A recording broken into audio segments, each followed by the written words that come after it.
I'd been working for Premier Properties for 2 years when the Decker assignment came through. 2 years of sitting in empty condos, feeding cats, watering orchids, and pretending I didn't notice the expensive drugs some clients left in plain sight. Easy money mostly. This was different. The call came on a Tuesday.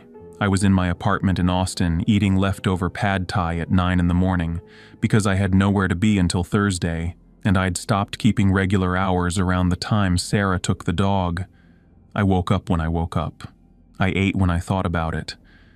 I took assignments when they came in because the alternative was sitting in 600 square feet of my own company, and I'd been doing that long enough to know it didn't improve with time. Rhea called me directly, which she only did for the big ones. 3-night assignment, she said. Marfa area, private estate, remote. Client is out of the country through Monday. Staff doesn't stay overnight. The client wants continuous occupancy. Rate? $3,000 for 3 nights. I put down my fork. $3,000 was 3 months of minimum loan payments. $3,000 was the difference between the collection calls, stopping, and continuing. I did the math in about 4 seconds, and the math was obvious. "I'll take it," I said. There was a pause.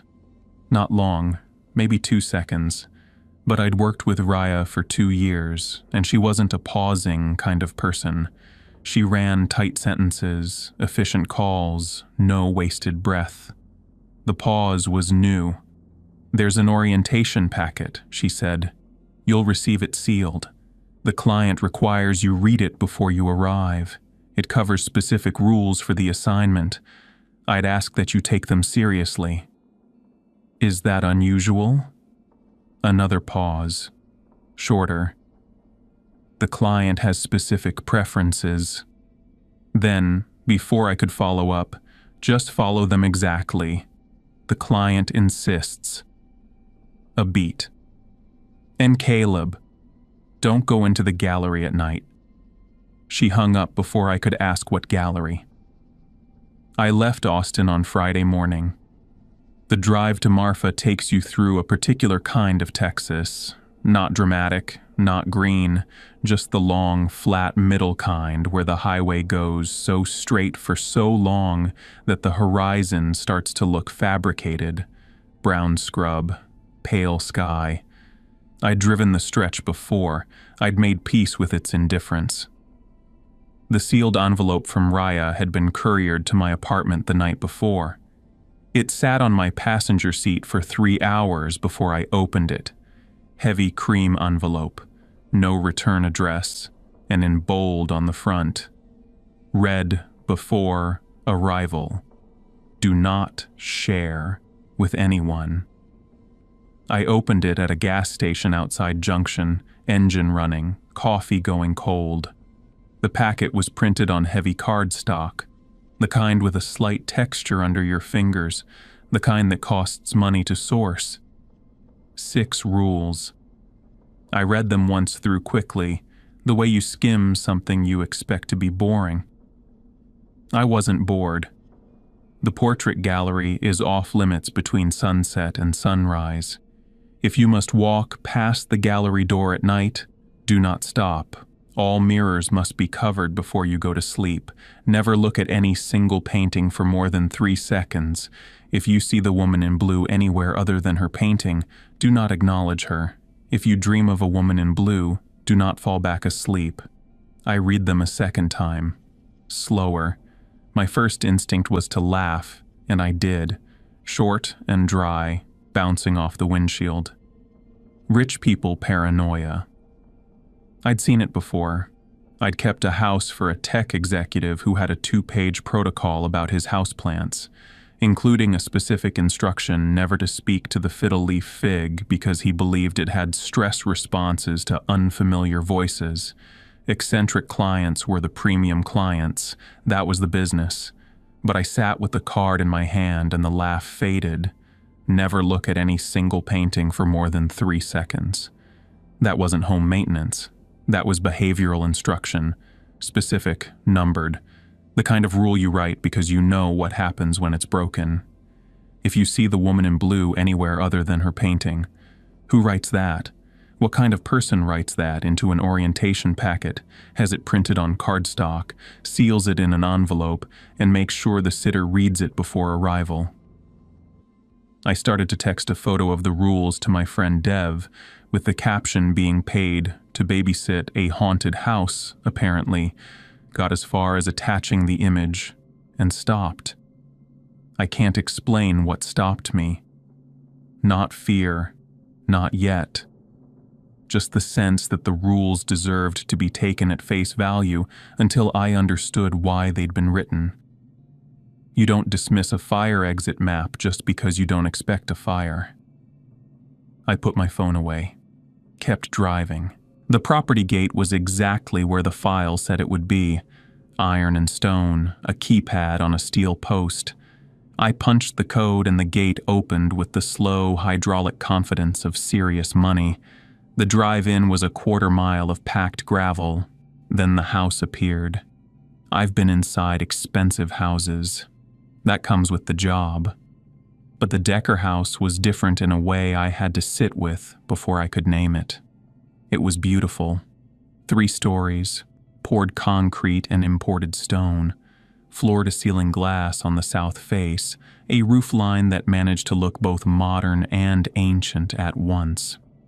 The landscaping was minimal and right for the terrain, a fountain that wasn't running, the kind of house that belonged on the cover of an architecture magazine, but it pressed into the ground. That's the only way I can describe it.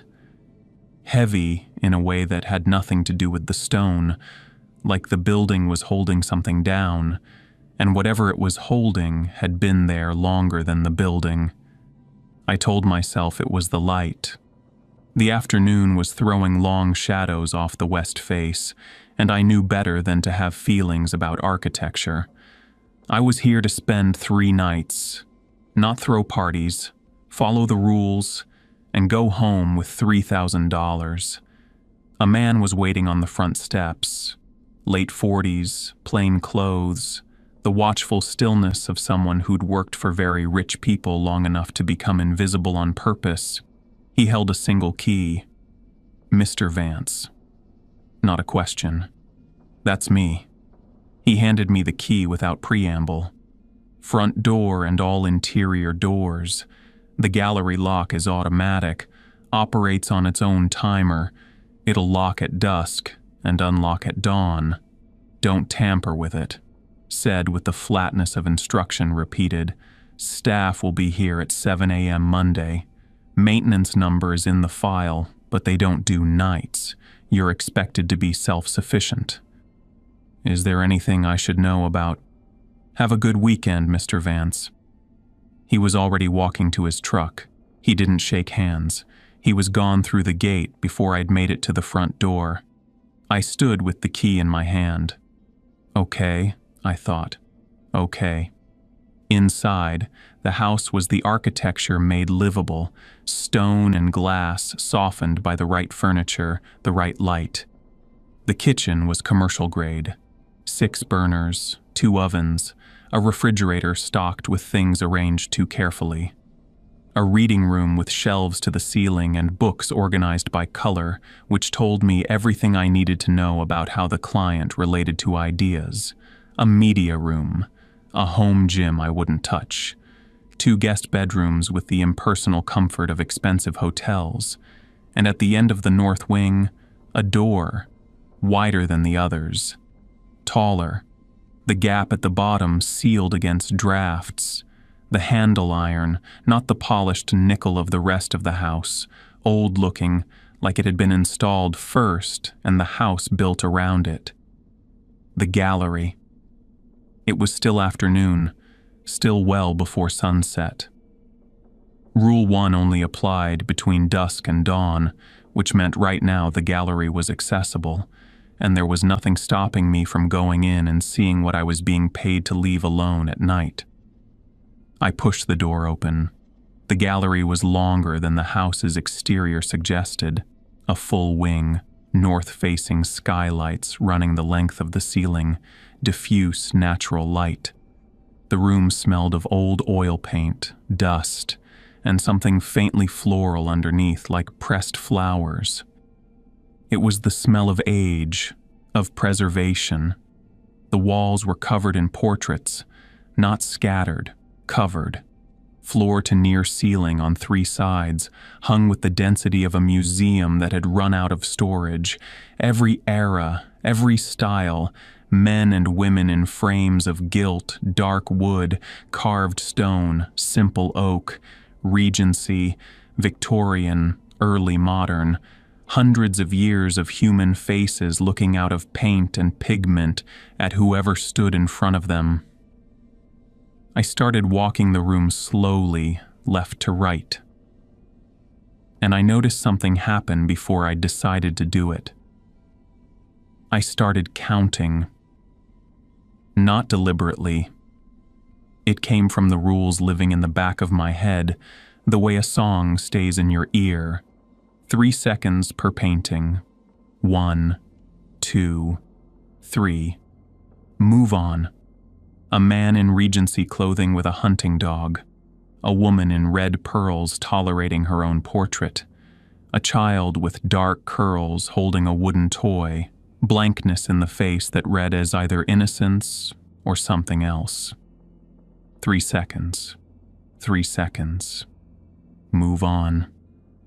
Near the far end of the gallery, smaller than the others, hung at eye level. A gold frame. Ornate, worked metal, heavier looking than its size justified. Inside it, a woman in a blue dress. The dress was deep, not bright blue, but the complex layered blue of old pigment, multiple glazes, gone slightly warmer at the edges from more than a century of light. Victorian cut, high collar, fitted sleeves, the skirt disappearing at the frame's bottom edge. She was seated, hands folded in her lap. Posture composed in the way of women who'd been taught that posture was a form of character. Her face was beautiful in the difficult way, not symmetry and health, but the kind that comes from having been painted by someone who needed to capture exactly this face, specifically, urgently, because it was the one face in the world that mattered to him. Her dark eyes were level, serene, slightly remote. I stopped in front of her. 1, 2, 3. I looked away. In the fraction of a second before my eyes moved off the painting, in that sliver between the third count and the break, her eyes shifted. Not dramatically, not a horror movie swivel, just a slight movement at the edges of her irises, a barely there adjustment, the way eyes move when they're following something across the room. I looked back immediately, on instinct. Her eyes were forward, level, serene, exactly as they'd been. I stared at the painting for what I only later realized was well over 3 seconds. I wasn't counting anymore. Then I made myself look at the floor. Exhaled. Walked. I told myself it was the light, late afternoon, north-facing windows, the way flat, natural illumination catches glazed oil and creates an illusion of depth. I'd read about it somewhere, glazing techniques, viewer perception. That was the explanation. That was fine. I left the gallery, closed the door behind me. I found the black cloths in a linen closet at the end of the bedroom wing, one for each mirror, sized to fit, black fabric with a slight weight to them. Made specifically for this. Someone had planned for this. Someone had prepared. I left them in the closet. It was afternoon. I wasn't covering mirrors at 4:30 on a Friday. I checked my phone. 4:47 p.m. Sunset was at 6:54 p.m. I had 2 hours. I made dinner, scrambled eggs, because I'd stopped investing in cooking skills around the time I stopped having anyone to cook for. Ate at the kitchen island, looking out at the desert, going gold in the last of the afternoon sun. The landscape stretched flat and enormous and entirely indifferent. At 5:02 p.m., For no reason I could honestly name, I walked back to the north wing and put my hand on the gallery door handle. It didn't move. I applied real pressure. Nothing. The door was locked, not reluctantly, not partially, fully and firmly locked, the kind of lock that doesn't rattle when you push against it, because it's seated in the frame with complete authority. I checked my phone. 5:02 p.m. Sunset. 6:54 p.m. Almost 2 hours of daylight left. I stood with my hand on the handle and listened. From inside the gallery, very faint, so faint I couldn't be certain I wasn't constructing it from the silence, filling the quiet with what the rules had already primed me to hear. Footsteps on hardwood floor, slow, unhurried, walking away from the door. I took my hand off the handle. I walked back to the kitchen, washed my plate, made coffee, sat in the reading room until the desert went dark and the stars came out in the numbers you only see this far from any city. Bright and excessive and indifferent in the same way the land was indifferent. I read Rule 1 again before I went to bed. The gallery door will lock automatically at dusk. The lock had engaged almost 2 hours before dusk. I went to the linen closet, took out the black cloths, covered every mirror in the house, bathroom, hallway, master bedroom, reading room, smoothing each one flat, no gaps at the edges. I didn't know yet whether the rule was real, but the lock had been real. The footsteps had been real, or close enough to real that I wasn't willing to bet against them. I lay in the guest room and stared at the ceiling. $3,000, I thought. That's 3 months of breathing room. That's worth a little weirdness. I believed that at 5:02 p.m., with the handle still cold in my hand. By midnight, I wasn't sure I believed anything. The first night, I followed every rule. I know that sounds like what everyone says before admitting they didn't, but the sequence matters, and I want to be accurate about it. Friday night, I covered all 4 mirrors before 9 p.m. Bathroom, hallway, master bedroom, reading room, each cloth smoothed flat and the edges tucked under the frames. I checked the gallery door at 10 and found it locked, iron solid, the same as it had been since 5:02 that afternoon. I heard nothing from inside, no footsteps, no whispering. I went to bed at 11 with the packet on the nightstand and my phone face up beside it, and I lay there for a long time watching the ceiling and listening to the silence be exactly what it was. I slept badly. The kind where you skim the surface instead of going under, shallow, interruptible, full of the awareness that you're in a strange place with strange rules. I dreamed of nothing I could remember. I woke at 3 a.m. to absolute quiet, the kind that has weight in the high desert, where the night doesn't carry ambient sound the way cities do. I lay still and listened. The gallery was silent. I went back to sleep and woke again at 7 to sun already up and the desert already gold through the south glass. Briefly, I felt like maybe Friday had been the paranoia of arrival.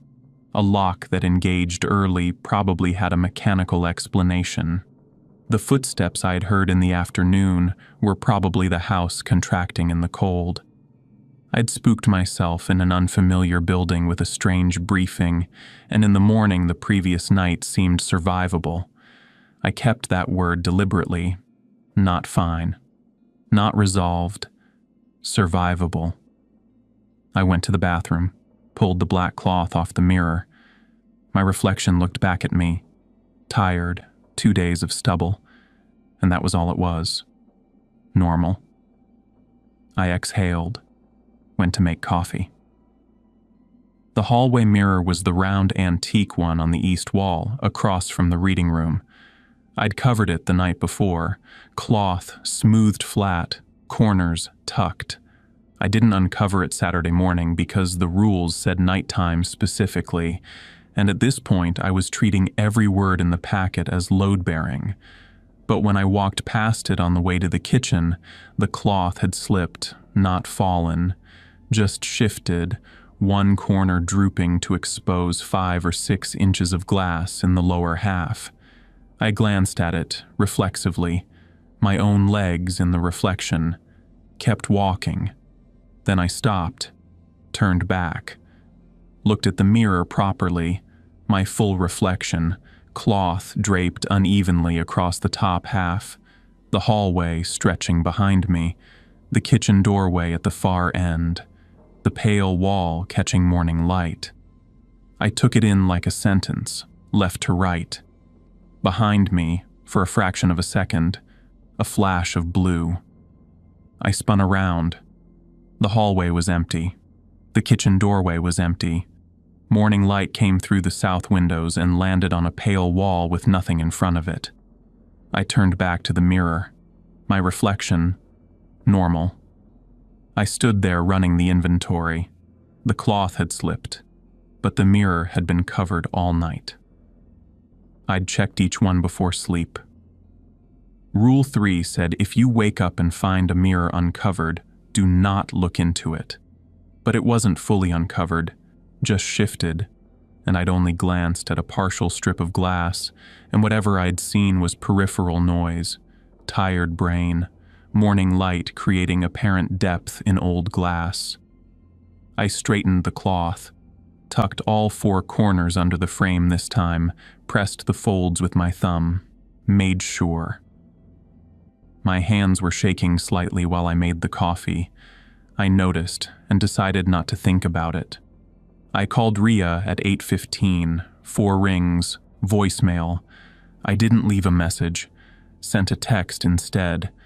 Is there anything you didn't tell me about this assignment? 3 dots appeared immediately. She was there, she'd read it, and then the dots disappeared. I watched the screen for 2 full minutes. No reply. She had read the message, understood what it was asking, and made a deliberate choice not to answer. I spent some time thinking about what that choice meant from someone who had been running these assignments for 15 years, who had presumably sent other sitters to this house before me, who had, in her own words, seen packets like this one before. I didn't arrive at anything that made me feel better. I put my phone away and drank my coffee and looked out at the desert. I went back to the gallery mid-morning. Daylight, door unlocked, north skylights doing their diffuse, even work. Professional due diligence, I told myself, checking the property, confirming condition. That was the job. I mostly believed it. The gallery smelled the same as the day before.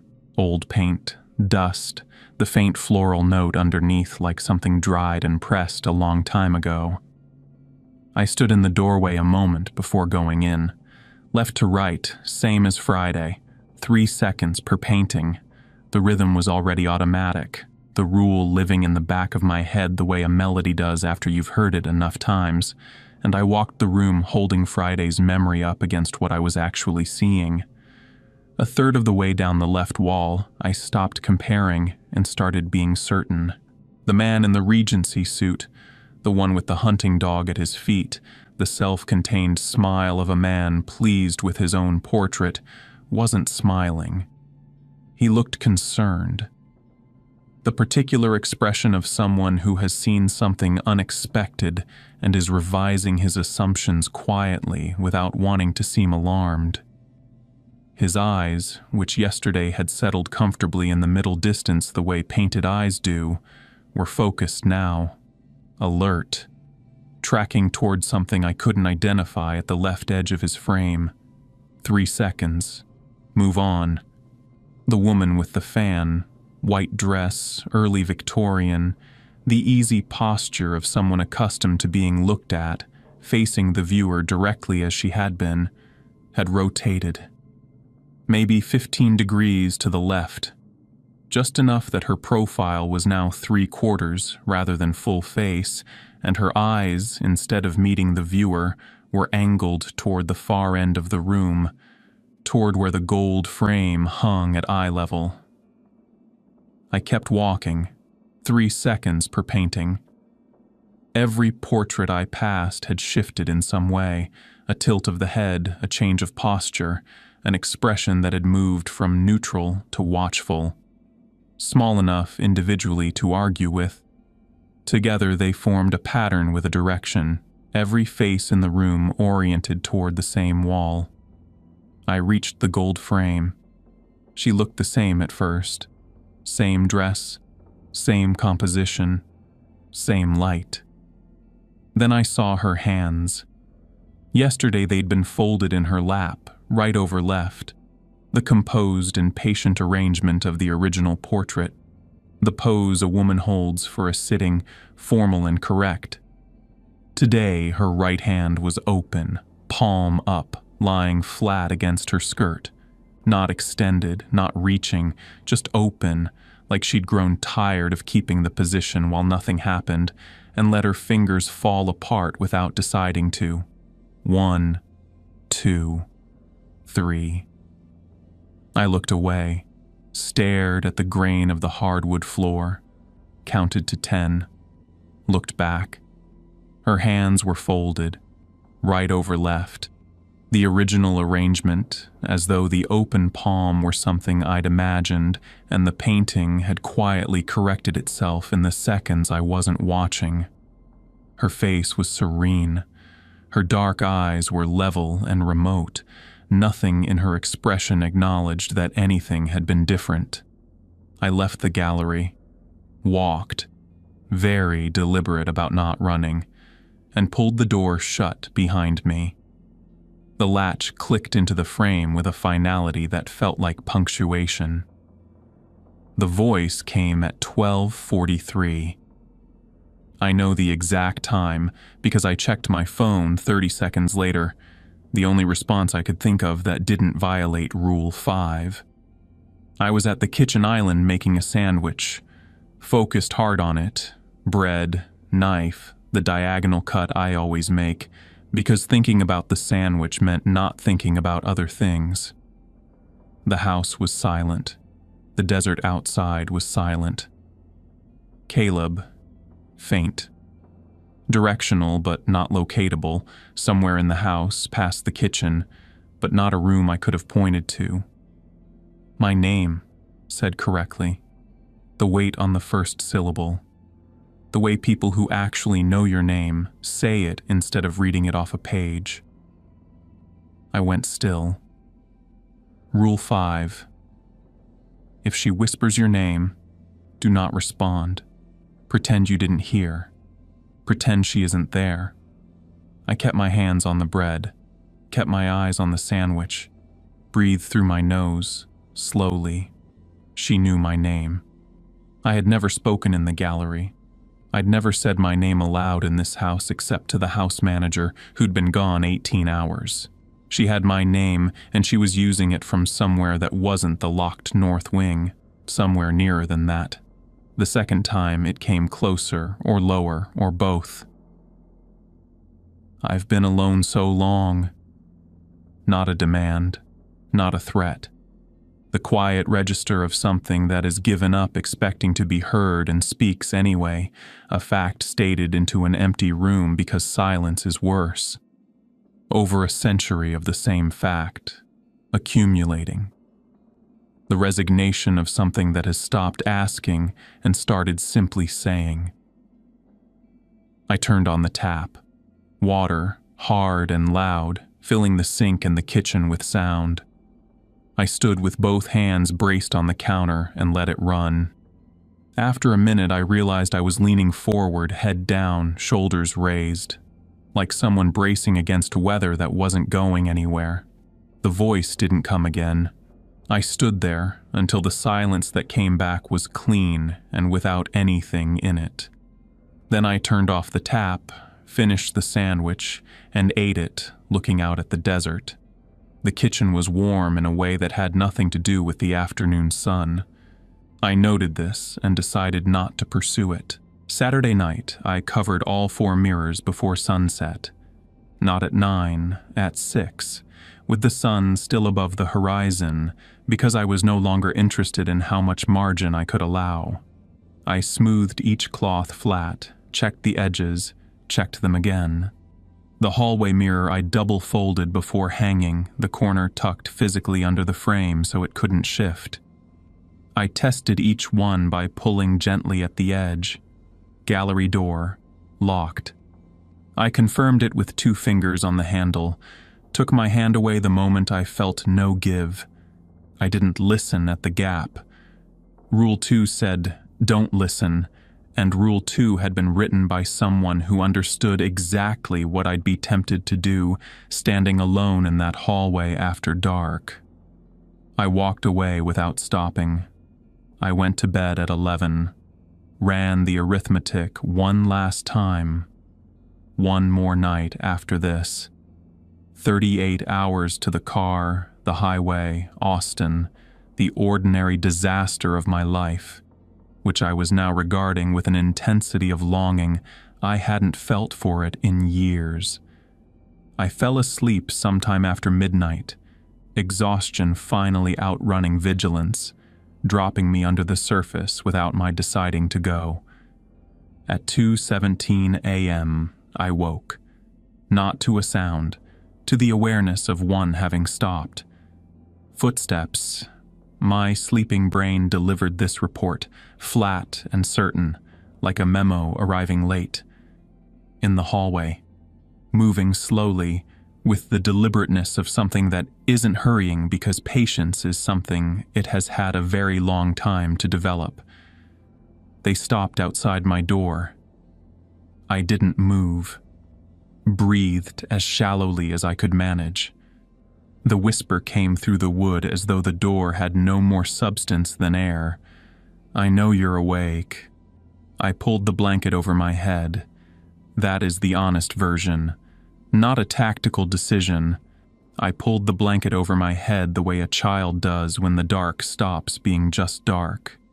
And I lay there with my knees toward my chest and my hands pressed against my mouth, and I waited. The blanket was thin.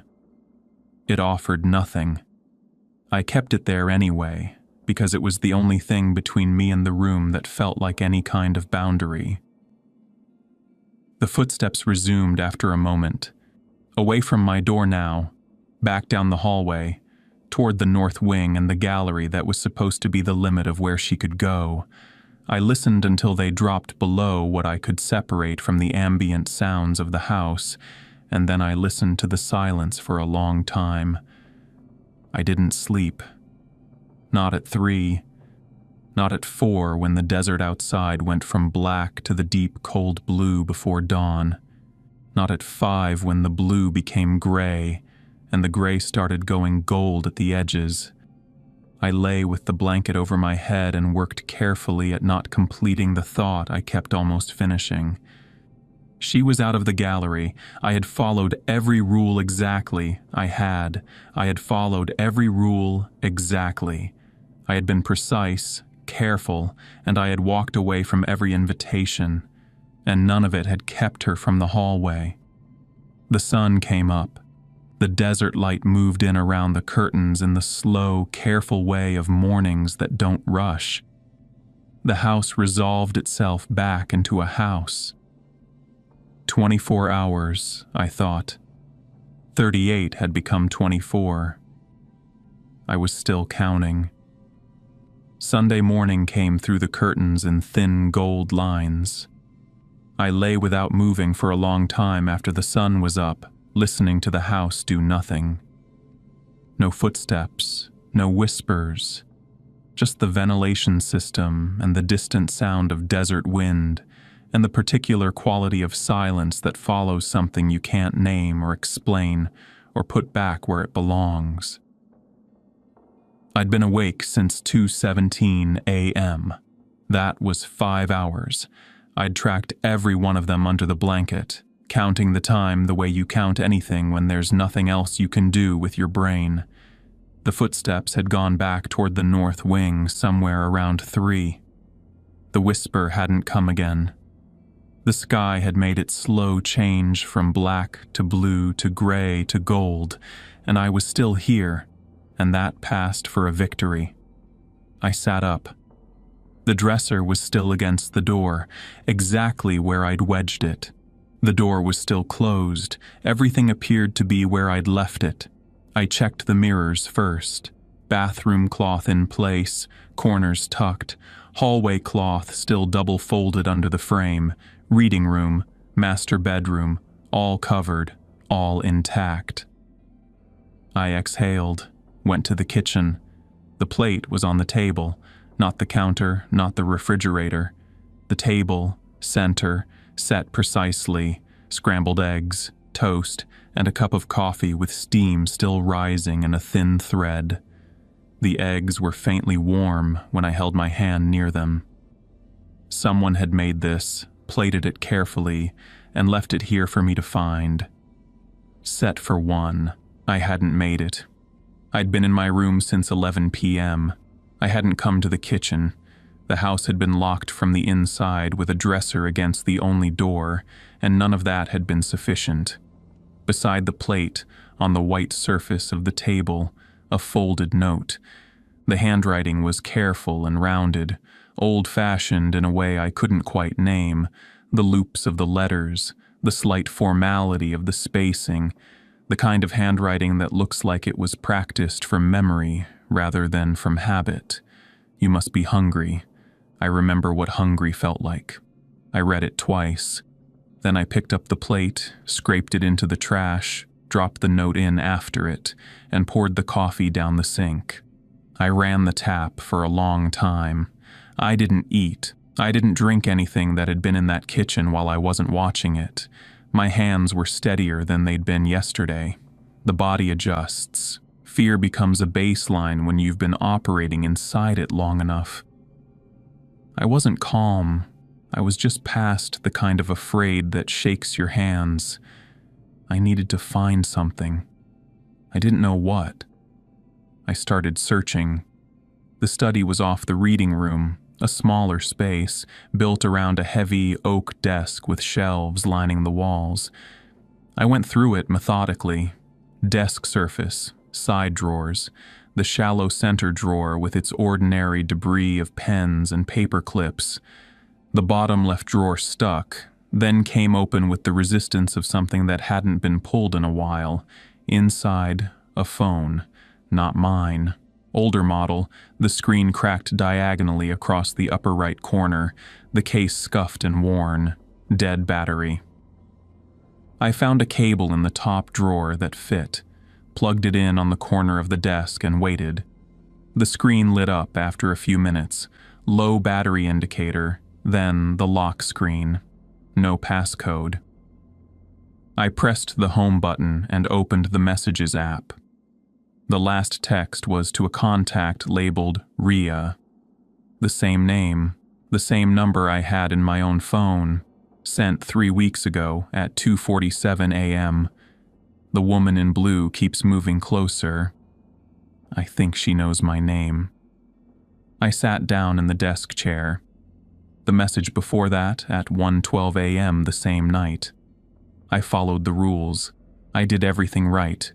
Why is she in the mirror? And the night before that, at 11:38 p.m., rules are working. House is quiet. Nothing unusual to report. I scrolled back. Everything before those 3 nights was the professional shorthand of someone doing the job correctly. Property secure, no issues, clients' requests fulfilled. And then the final nights telescoped into something else, the language getting shorter and less certain until the last entry at 2:47 a.m., which was the last thing sent from this phone at all. Derek, the previous sitter, the one the agency file said had completed the assignment and retired, the one whose final paycheck was still uncollected. I photographed both of the last messages with my own phone. I didn't have a plan for what to do with the images. Call someone, show someone, file a report with whatever kind of authority handles this. I took them because it was the only concrete thing I could do, and I needed something concrete. I put Derek's phone back in the drawer and went to make coffee with my own hands and drank it standing at the kitchen island. I kept my back to the hallway, which meant my back was to the gallery wing, and I was aware of that in the way you're aware of a wound, not constantly painful, just always there at the edge of everything. I had until sunset, maybe 5 hours. What I knew, she was real. Derek had followed the rules and she'd gotten into his mirrors anyway. Rhea had sent me here 3 weeks later with the same packet, the same rules, the same house. What I was going to do, get through the day, get through one more night, get in the car at dawn. The coffee was the best I had ever made. That's what happens when your standards adjust. I went to the gallery mid-afternoon. I understood what I was doing, choosing to enter a room with less than 3 hours until sunset. But something needed to see it one more time before the door locked and the last night began. The part of me that was bad at leaving things unexamined. The part that had spent 4 years in English Lit learning that the thing you don't look at directly is usually the thing that matters. The door was unlocked. I pushed it open. They were all looking at me. Yesterday, every portrait had been oriented toward her end of the gallery, every face angled in her direction. Today, every portrait faced the entrance, the Regency man with the dog, the woman with the fan, the cleric with folded hands, the child with dark curls. All of them turned to face the door, at eye level, as though they'd been positioned specifically to meet whoever walked in.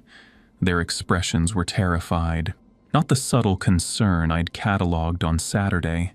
Open, unambiguous terror, mouths slightly parted, eyes wide and fixed, a quality of held stillness that in a living face would mean someone had stopped breathing. In several frames, hands were raised, palms out, fingers spread. The gesture didn't need translation. They had been in those frames for decades, watching her move through their world every night, and now they had arranged everything they had, paint, canvas, oil, posture, to communicate the one thing they were capable of saying. I walked the rows, 3 seconds per painting. The count was automatic now, as natural as blinking. I moved through the terrified faces and kept my eyes moving and didn't stop. I reached the gold frame. She was standing, not the seated composition of the original portrait, not the subtle hand adjustments of Saturday. Standing at the front edge of her frame, not beyond it, but at the very front, toes at the sill of the painting the way someone stands at a window with nowhere to go. One hand extended, not reaching toward me but open, palm turned outward. Her eyes were wet, not the level, serene eyes of the portrait, wet in the way eyes get after long crying, past the active part, settled into a residue that stays. The blue of her dress caught the afternoon light differently than morning had, deeper and more dimensional. 1, 2, 3. I looked away, stared at the hardwood floor, counted to 10, looked back. She was sitting, hands folded, right over left, the composed arrangement of the original painting. Everything as it had always been. Except she was smiling now, just slightly, the corners of her mouth at an angle that didn't exist in the original portrait, a quiet and private smile, the kind that belongs to someone who has just had something confirmed that they suspected was true. I left the gallery, pulled the door shut. The latch clicked into the frame. I didn't look back. I covered all 4 mirrors before 5, 3 times each, cloth, edges, check again. I pushed the dresser against the bedroom door before dark. I went through the house, turning on every light I could find. The rules didn't specify this, but the rules were a floor. I was choosing the ceiling. The gallery door was locked. I walked past it without stopping, because Rule 2 said don't stop, and every word in the packet had been written by someone who understood exactly what would happen if you didn't take every word seriously. I went to my room at 9, not to sleep, I had stopped pretending I would sleep, but to be in the one room with a locked door and a dresser against it, and the maximum distance between me and the rest of the house. I lay on the bed with all the lights on. I had all 6 rules memorized forward and backward. The lights went out at 1:33 a.m. Not the whole house. The hallway light under the door stayed on, a thin gold line. Just my room. The ceiling light, the bedside lamp, the reading light I'd put on over the dresser. All of them, at exactly the same moment, no flicker, no warning. I kept my eyes closed, concentrated on the orange dark behind my eyelids from the hallway light. The sounds came from the walls, soft, not footsteps, not knocking, fabric on dry wall. The specific hushed sound of a long dress moving against a surface without urgency, crossing from one side of the room to the other, then again in the ceiling. Moving to be moving, not arriving anywhere, just present. Then her voice, close in a way that had nothing to do with walls or distance. I've tried paintings, a pause. I've tried mirrors. A longer pause, the silence occupied in some way I couldn't name. I think it's time to try eyes. I kept my eyes closed, kept my breathing slow and even. The performance of unavailability, the only thing I had left to offer. The touch came at my face. Cold. The cold of something that has the shape and motion of fingers without the temperature of anything living. It traced along my jaw from left to right, up my cheek, deliberate and unhurried. Then my closed eyelids, one and then the other, the pressure of fingertips resting against the thin skin there, not pressing, just resting. You have such beautiful eyes. The voice was quiet, nearly gentle, in the way of someone who means it. May I borrow them? I didn't move. I didn't speak. I didn't open my eyes. The cold held for a long moment. Then, slowly, it withdrew. Footsteps away from the bed. A pause at the door, the sound of weight against the dresser, not moving it, just meeting it. Then the sound of the door on its hinges. Then nothing. When I finally opened my eyes, the dresser was still against the door. The door was still closed. The thin gold line of the hallway light still came under the gap. I lay in the dark and waited for morning. I didn't move until the light under the door had gone from gold to white. Full morning. Not the first edge, the full thing. Then I got up, moved the dresser, opened the door. Every single one. Bathroom, hallway, every single one. Bathroom, hallway, reading room, the one above the mantel, the small decorative one near the kitchen door that I'd been especially careful with. Every black cloth had been removed and folded and placed in a neat stack at the center of the living room floor, not scattered, not crumpled, folded carefully and stacked, the way you leave something for someone to find when you want them to know you were there. I kept my eyes on the floor. I could see from my peripheral vision that the mirrors had reflections in them, and I knew without looking directly what was in those reflections. I had read Rule 5 enough times to know. I went to the kitchen for my keys, to the chair for my bag, which I'd packed the night before, just in case, so that leaving would require nothing except walking. I walked to the front door and put my hand on the handle. It opened. The desert outside was gold and quiet, the sky a clear, open blue, the sun already throwing long shadows across the flat scrub. A good morning, by any objective measure, the kind that doesn't know what happened inside the night before. I walked to my car, got in, started the engine. My phone buzzed. A text from Ria. How was the assignment? Client asked for feedback.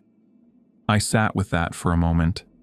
I thought about Derek's phone in the desk drawer, the 2:47 a.m. message, the careful handwriting on the note beside a plate of eggs that no one in the house had made. I blocked her number, put the car in drive, went through the gate, which opened automatically, and turned onto the gravel road toward the highway.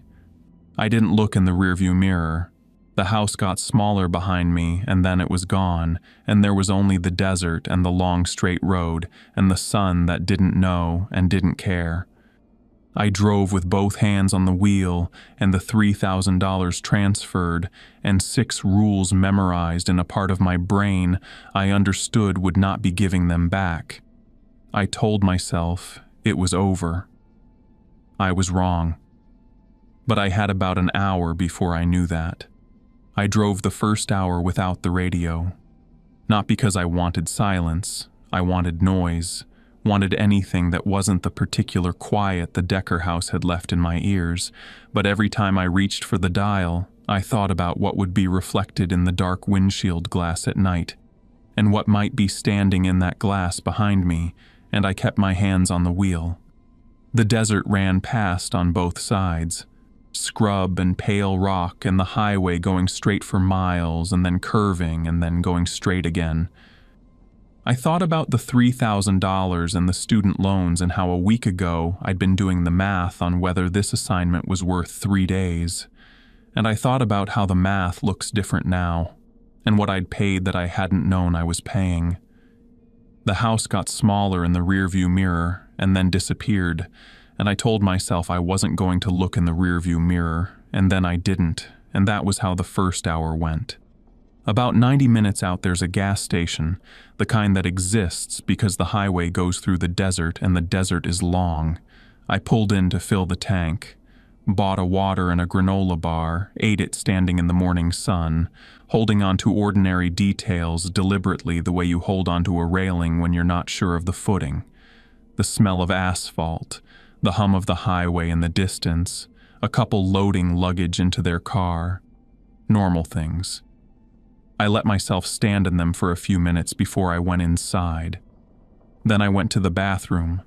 I washed my face at the sink. Cold water, both hands, the automatic motion. I reached for the paper towels. I looked up. My reflection was normal.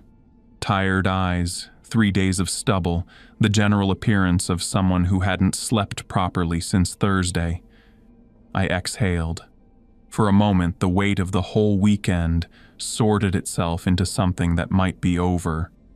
The painting was in Marfa. The iron frame was in Marfa. 3 hours behind me on a road I wasn't going back down. Then, in the lower left corner of the mirror, a fraction of a second, not long enough to count, a flash of blue. I spun around.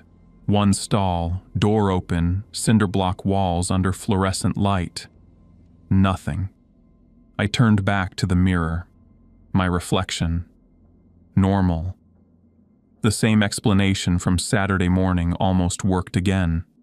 Tired eyes, bad light, a brain primed to find what it had been looking for. Almost. I dried my hands, left, didn't look in the mirror again. I didn't look in mirrors for the rest of the drive. I got home at noon. My apartment is 620 square feet on the 3rd floor of a building that was probably nice in 1987. I'd always found something genuinely comfortable in its smallness, the way a limited space limits what can go wrong in it. But walking in after 3 nights in the Decker house, the smallness felt different. Not comforting. Just small. I noticed the mirrors before I noticed anything else. Bathroom, bedroom, the small one by the front door. I covered all 3 before I set my bag down. Bath towel, spare sheet, a jacket hung by its hood over the frame. Not black cloths. I hadn't thought to keep the black cloths, had left them folded on the living room floor. I pressed the edges flat and checked each one, and then sat on the couch and looked at the ceiling for a while and tried to do the accounting. What had happened? What it meant? Whether the rules I'd memorized were something I was going to observe for the rest of the week, the rest of the month, the rest of something longer than that. I tried to sleep that afternoon, lay on top of the covers with the lights on, and every time I got close to the surface, the sounds of the building would pull me back. A door in the hallway, the elevator, a neighbor's TV, each one arriving first as something recognizable, and then, for half a second, as something else before my brain finished sorting it. The half second was always long enough. I gave up around 4 and made dinner and watched television I couldn't have described 5 minutes after it ended. No messages from Ria. The block was in place. I checked 3 times over the course of the evening. I told myself the gas station bathroom was tired eyes and fluorescence, and 3 days of priming a brain to find a specific thing. I told myself this with the conviction of someone who knows the argument and knows it isn't quite working, and I went to bed at 10 with the lights on and slept badly but slept, which was more than I'd managed in 3 nights. 3 days later I found the photograph. I'd been putting off unpacking the bag, the way you delay touching anything that came from somewhere you'd rather not think about. On Wednesday, I finally upended it on the bed. Clothes, toiletries, charging cable, the paperback I'd brought and never opened, everything accounted for. At the bottom, under everything else, a photograph. Small, sepia-toned, with the soft edges of very old printing. A woman in a blue dress standing in a parlor, looking at the camera with composed patience, hands at her sides rather than folded. The same face. I turned it over. On the back, in faded ink that looked old but felt recent, 7 words in the same careful rounded handwriting as the note beside the plate of eggs. For the one who looked. I remember you. I sat on the edge of the bed with it for a moment. She had been in my bag, or it had found its way there the way the note had appeared and the cloths had been folded and stacked through whatever medium she'd learned to use, at whatever distance she'd learned to reach. She was always learning. That was what the rules had said in the explanations after each numbered item, in the language of someone who had watched her learn and had been frightened by the rate of it. I took it to the kitchen and held it over the gas burner until it caught. Watched it curl and blacken from the edges inward, the woman in blue the last image to disappear. I dropped the ash in the trash, ran the tap over it, then I checked all 3 covered mirrors, still in place. I told myself burning it meant something. I mostly didn't believe it, but it was the only thing available, and I needed to do something. A week after the assignment, I went to the coffee shop 2 blocks from my apartment, the one I'd been going to since before the divorce, with good espresso and enough ambient noise to make being alone feel like a choice. I sat by the window, read 11 pages, felt for 40 minutes like someone living a normal life. Then I went to the bathroom to wash my hands. Sink, soap, water, paper towels. I looked up the way you look up without deciding to. My reflection was there, and beside it, not behind, beside, at my left shoulder, close enough in life to feel the fabric, the woman in blue. Standing with the composed expression of the original portrait and the slight smile that hadn't been there until the last morning I'd seen her. Looking at the mirror, not at me, with the patience of something that has been standing very still for a very long time and has made its peace with that. I looked away, down at the counter, at my hands. I was out the door before I'd consciously decided to move. I walked home at a pace that wasn't quite running and covered all 3 mirrors before I'd taken off my shoes. She wasn't in Marfa. She was here, in my Tuesday, in the coffee shop bathroom I'd used 100 times. She had followed me the way the photograph had found its way into my bag, not confined to the painting, not confined to the house, moving through mirrors and attention and whatever else she'd spent a century learning to move through. The rules had been written to contain her inside a gallery, inside a frame. Nobody had written rules for this. She was in me now. In my attention, my memory, my fear. That was where she lived.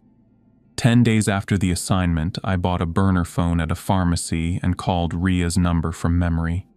She answered on the first ring. "You knew," I said. A pause, not surprised. The pause of someone who had been waiting for this specific call. "I told you to follow the rules. I did follow them. Then you should be fine." A different pause, measuring. Derek followed them too, for 2 nights. The third night, he looked for 3.5 seconds.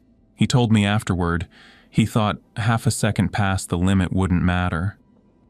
A silence with weight to it. He was wrong about that. Where is Derek now? A longer pause, choosing between versions. He's still working, different house, different client. He says she doesn't visit him anymore. A beat. But sometimes, when he looks in a mirror, she's standing behind him, and sometimes when he turns around, she's not there. "But sometimes she is," I said. Silence on the line. "Raya," I kept my voice level. "You sent me to that house knowing what was in it. I sent you with explicit written instructions, 6 rules, heavy cardstock, sealed envelope.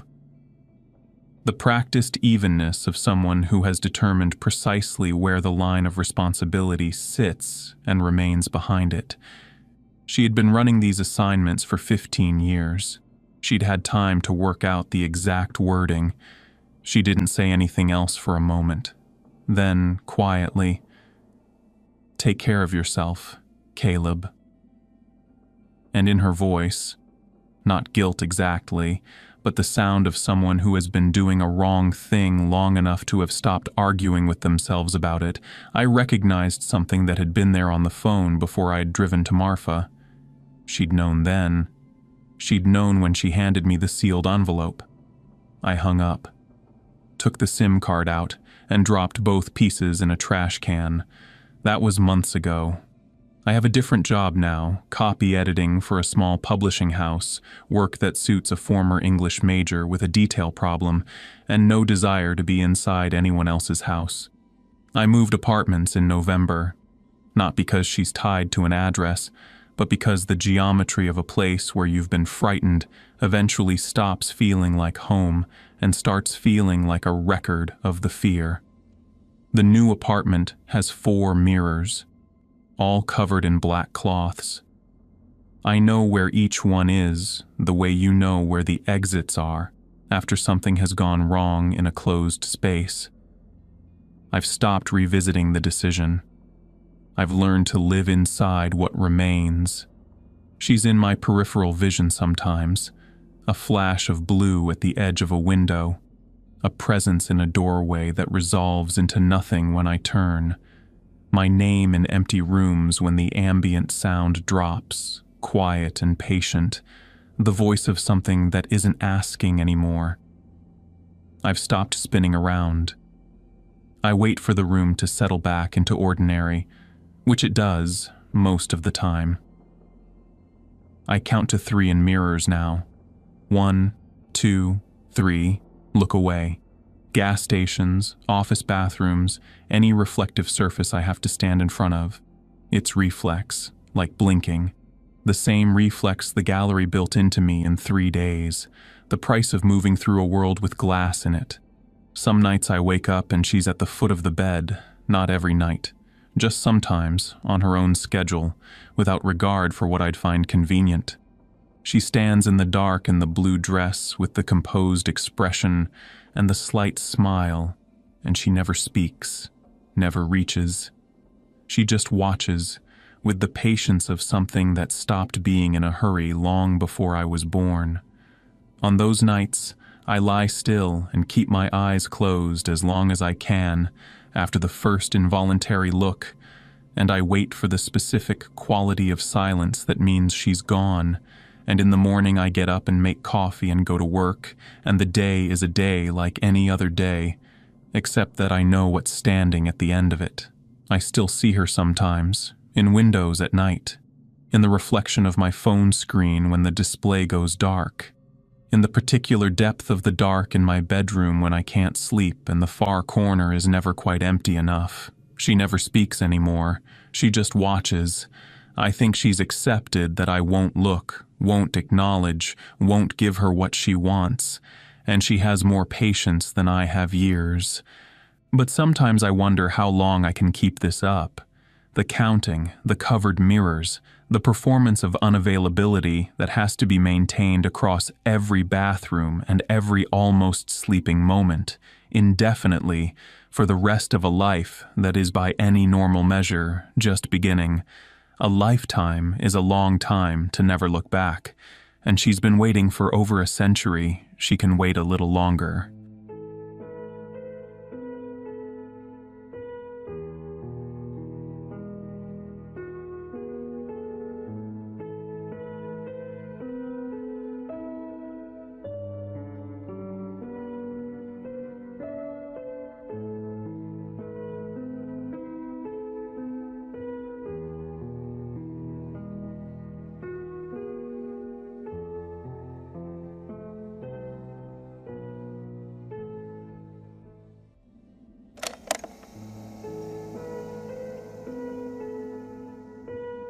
My car died at 9:12 p.m. on a stretch of Route 16 that had no business being so dark, and the only light I could see in any direction was a neon sign a quarter-mile ahead that said "The Last Stop."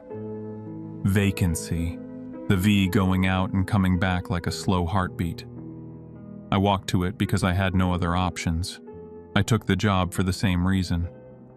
The fog had come in around Millfield, which wasn't even a town so much as a suggestion of one. A gas station that had stopped being a gas station. A grain elevator with no grain. A water tower with a name nobody had bothered to repaint. I'd been driving through it when the engine made a sound like something swallowing wrong and then quit. I coasted to the shoulder, sat there for 3 minutes waiting for another car. Nothing passed.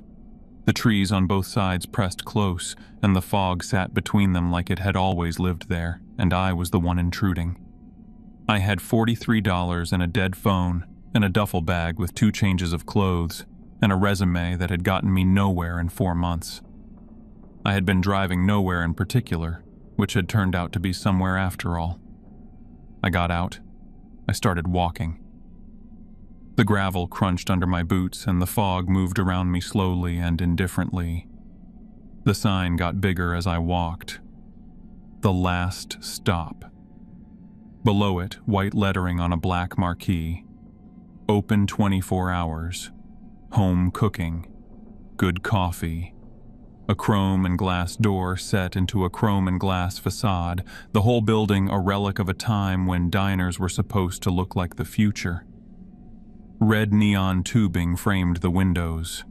A help wanted card was taped inside the glass, hand-lettered, ink slightly faded. I pushed the door open and went in. The smell hit me first, coffee and bacon grease and something underneath both, faintly mineral and old, like turned earth after rain. Black and white checkered tile floor, worn to gray at the traffic areas. Red vinyl booths along the left wall, cracked at the seams, patched with electrical tape at the corners. A counter ran the length of the right wall with chrome stools bolted at even intervals. At the far end of the room, in the farthest corner, was a booth set slightly apart from the others. The overhead light above it was dimmer than the rest. But that wasn't the thing that made me not want to look at it for long. The thing was the quality of the darkness itself, the way it sat there thicker than the light warranted, the way standing too close to a road's edge gives you a bad feeling before your brain finishes the thought. I looked away and kept moving. A jukebox stood against the wall between two booths, unplugged. The cord coiled on the floor beside it, not connected to anything. It was playing something low and slow that I couldn't quite catch the tune of. I filed that away and moved on, because I was standing in a diner at 9:15 with $43 to my name, and my car dead on the shoulder outside, and a jukebox with a motivation problem was not my priority. One customer. An old man at the counter, working through a piece of pie with focused, systematic energy. He didn't look up when I came in. A woman came through the back door, 70s, silver hair that sat perfectly still, rhinestone cat-eye glasses, a pale blue diner uniform with a name tag that said Mabel. She looked at me for 2 seconds, cataloged whatever she needed, and said, "You the one whose car died on 16? Yeah, I don't have cell service, I was wondering. Landline's in the back. Won't do you much good tonight. Donnie from the garage won't come out past 8. She reached under the counter and came up with a folded uniform, white shirt, black apron, black pants, and set it in front of me. "You cook?" "Line cook, 6 years. "Good. Night shift is 10 to 6. I'll pay you for tonight in cash at the end of the shift. Keep the position if you want it, 12 an hour plus the tip jar." She said all of it in the tone of someone reading from a memorized list. "Change in the back. One more thing." She reached under the counter again and slid a laminated card across to me. "Read that before you start." I picked it up. 15 items, numbered, plain font. At the top, house rules, night shift staff. At the bottom, breaking any of these rules may result in termination of employment and other consequences beyond management's control. I read through it once, then again more slowly. Rules about greetings, about names, about rain customers, about silverware left on the floor, about a booth in the corner, about a phone that only got answered on 3 rings, about not following customers into the parking lot. That one last, and underlined. I set the card down. "These are specific," I said. "They are," Mabel said. "The booth 13 thing." "Yes." "The 7 minutes with the dropped silverware." "Correct." "Not following anyone outside under any circumstances." "That one is not a preference. That one is a condition of employment." She looked at me over the rhinestone frames. "You've worked restaurants. You know every kitchen has its own rhythm. These are mine. They've kept this diner running 62 years. She paused for exactly 1 beat. "The staff who followed them are all still here or retired in good health." I did not ask about the others. I picked up the uniform. The cook was already in the kitchen when I came back out in my whites. I hadn't heard him arrive. He was in his 50s, military straight posture, face creased deep, standing at the grill with one hand on the counter edge, looking at nothing. He looked at me when I came through the pass-through and gave one nod. Name tag said Eddie. "Ryan?" I said. He nodded again. He turned back to the grill. I went out front, refilled the old man's coffee. He thanked me without looking up, finished his pie, laid a 5 on the counter, and walked to the door. I watched him cross the parking lot toward a truck in the far corner. The fog was thick out there, the truck's edges already soft and uncertain in the murk. He got maybe 10 feet into the lot, and then the fog thickened around the truck specifically, and then the truck and the man both wavered once, the way a reflection wavers when you drop something in still water, and then they were gone. Not drove away gone, not walked into the trees gone, just gone, the way a light switches off. I stood at the window for a moment, then I decided the fog on Route 16 was very thick and the lot lighting was poor, and I had just started a new job and had not eaten since noon. I went to refill the salt shakers because Rule 13 said to keep them full, and it cost me nothing. At 10 past 10, the front door opened. She was dry. It had been raining for 20 minutes. A steady rural rain, no wind, coming straight down. The parking lot outside was dark and wet and gleaming under the red neon. She walked through the front door without an umbrella, without a raincoat, and she was completely dry. Not recently dried. Dry the way you are when you haven't been outside at all. She was, I tried to describe her later, lying in a motel room on I-70, and the best I could manage was assembled correctly with a margin of error I couldn't locate. The features were there and in the right places. The proportions were right. But there was a stillness to her face that went deeper than calm, and when she looked at me, the color of her eyes was something I didn't have a name for. Not blue, not gray, not green. Something between all three that doesn't exist in the places I've been to. The kind of color that appears on a paint chip but doesn't translate to real light. She sat at the counter. I set a menu down and said, "Welcome to the last stop. What can I get you tonight?" Rule 1. I'd read it 3 times. She looked at the menu without really reading it. Then she looked up and said, "Ryan?" I went still. I looked down at my apron. No name tag. I hadn't been given one, hadn't asked for one, hadn't said my name to anyone except Mabel in the back room. The old man had left before I'd said 2 words to him. She said my name the way you say a word you've known for a long time, not reading it off anything, not trying it out, just saying it the way you'd say the name of a street you grew up on. "What can I get you tonight?" I said. My voice came out even. I was quietly proud of that. She ordered coffee, black. She asked about pie and I told her we had apple, and she said she'd think about it. She sat with her hands around the mug without drinking, just holding it, the way you hold something warm when you've been cold a long time and aren't ready to do anything yet except register the warmth. She looked out at the rain. I went to the far end of the counter and wiped it down and ran through every possible way she could know my name and came up empty. I thought about asking Mabel. I decided Mabel had given me 15 laminated rules and would tell me what she thought I needed to know and nothing more. The woman left after 40 minutes, set a 20 next to her mostly full mug, and walked out into the rain, and she was still dry when she pushed through the door. I went to clear her cup and noticed the coffee was still warm. Not a mug holds heat warm, drinking temperature warm, like it had just been poured.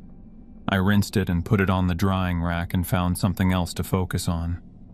At 11:10, a man came in. Middle-aged, beige jacket, the nondescript of someone who has been traveling a long time and stopped caring how he looks. He sat in a booth, second from the door, not booth 13, I checked. He ordered the burger and a Coke. Eddie had it up in 8 minutes. The man ate quietly. He didn't ask what year it was, which I was grateful for because I'd read Rule 6 and wasn't confident I could say "does it matter" with a straight face on the first attempt. He finished, came to the counter, paid, pocketed his change, picked up his jacket, said, "Thanks." I said, "Of course." He went to the door, pushed it open, and stopped. He turned around, patted his jacket pockets front and back, and looked at me with the mild, embarrassed expression of someone who's misplaced something small.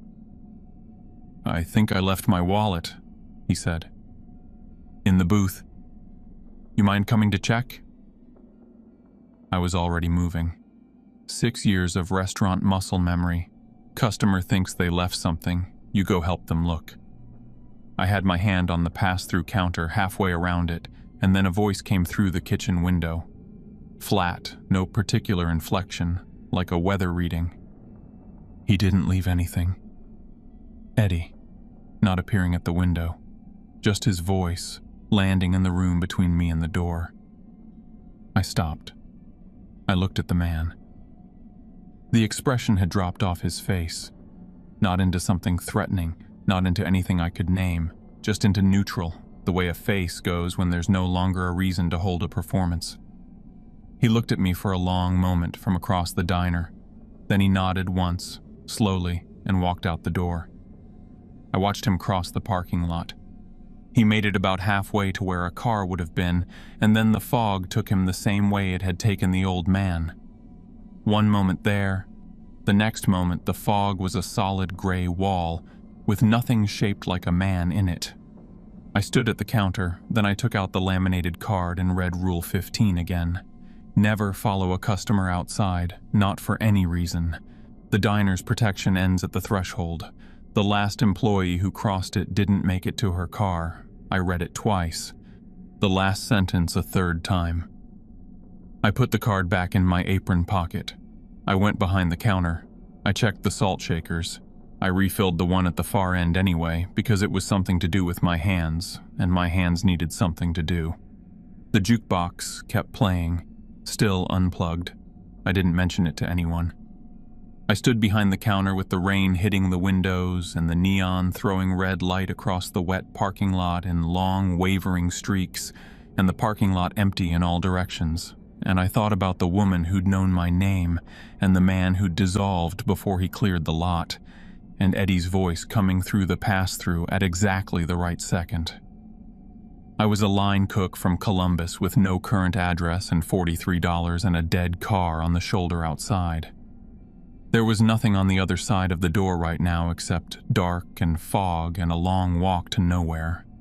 The rules were strange, the strangest thing I'd ever been handed in a workplace. But every rule I'd seen come up in the last 90 minutes had mattered in a way I couldn't explain and wasn't going to try to. I was going to follow them, all 15, all night. I read the card start to finish one more time, slowly, the way you read something when you want to actually know it and not just be familiar with the shape of the words. Every rule. I thought about each one. I put it away. The rain came down harder outside. The red neon turned the water on the windows into something that looked briefly like something else, and then just looked like rain. I went to make a fresh pot of coffee. I had the feeling I was going to need it before the night was done. The rain was fully committed by 11:30. Not the tentative kind that starts and stops. This was the settled, serious kind that had decided it was going to be here for a while. It came straight down out of a sky with no light in it anywhere, hitting the roof of the last stop in a low, constant roar that I felt in my back teeth after 20 minutes. I had refilled every salt shaker. I had wiped down the counter twice.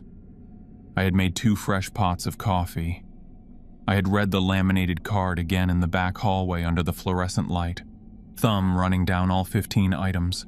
And I had thought about the man whose face had gone neutral before he walked out and dissolved, and I had decided that whatever this place was, I was going to follow every rule on the card for the rest of the night and think about what I'd seen after I was somewhere else. The problem was I had nowhere else to be until Donnie from the garage showed up at dawn, so I stood behind the counter and I waited, and at 11:42 the front door opened. She was dry. I'd half expected it after the woman from earlier, but half expecting something doesn't fully prepare you for it. She was in her 40s, or had been, wearing a tan trench coat with wide lapels, unmistakably 1940s in cut. Her hair was dark and set in the style of that era. She looked completely solid, every detail present and accounted for, except for her pupils. They were too large, not dilated in low light large the way a pupil looks in a photograph taken with the wrong flash, covering almost the entire iris so that the color underneath was just a thin ring around the dark. Rule 3. Rain customers first. They've been traveling longer. I came around the counter. "Welcome to the last stop. What can I get you tonight?" I gestured to the nearest booth. She sat. She put her hands flat on the table and looked at them before looking up at me. Her expression was tired in a way that went past the tired you get from a long drive. I took her order, coffee, scrambled eggs, and I did not ask her name and she did not offer one. Eddie had the eggs up in 6 minutes. I brought them out. She didn't touch either. Rule 4. Untouched order after 5 minutes. Replace it without comment. The warmth is what matters, not the food. I watched the clock. At 5 minutes and 14 seconds, I went back, picked up the plate without a word, and handed it to Eddie through the pass-through. He set a fresh one down without being asked. I brought it out. Her coffee was still full. I topped it off anyway. She wrapped both hands around the mug. That was all. Just held it. The door opened again before I got back to the counter. A family.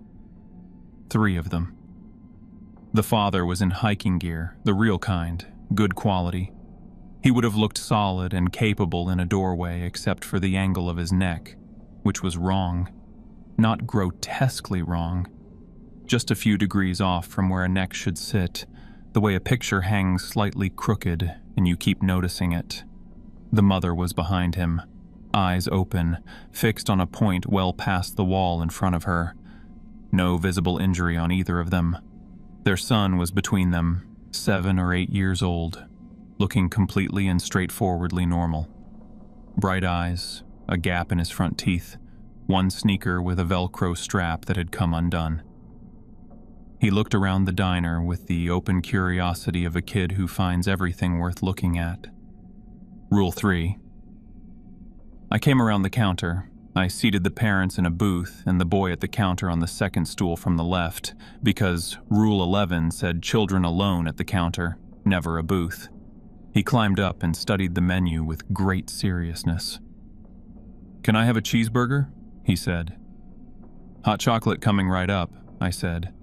I made it and put in exactly 7 marshmallows, counting each one out, because the rule said exactly 7, and I was not going to be the person who got that wrong tonight.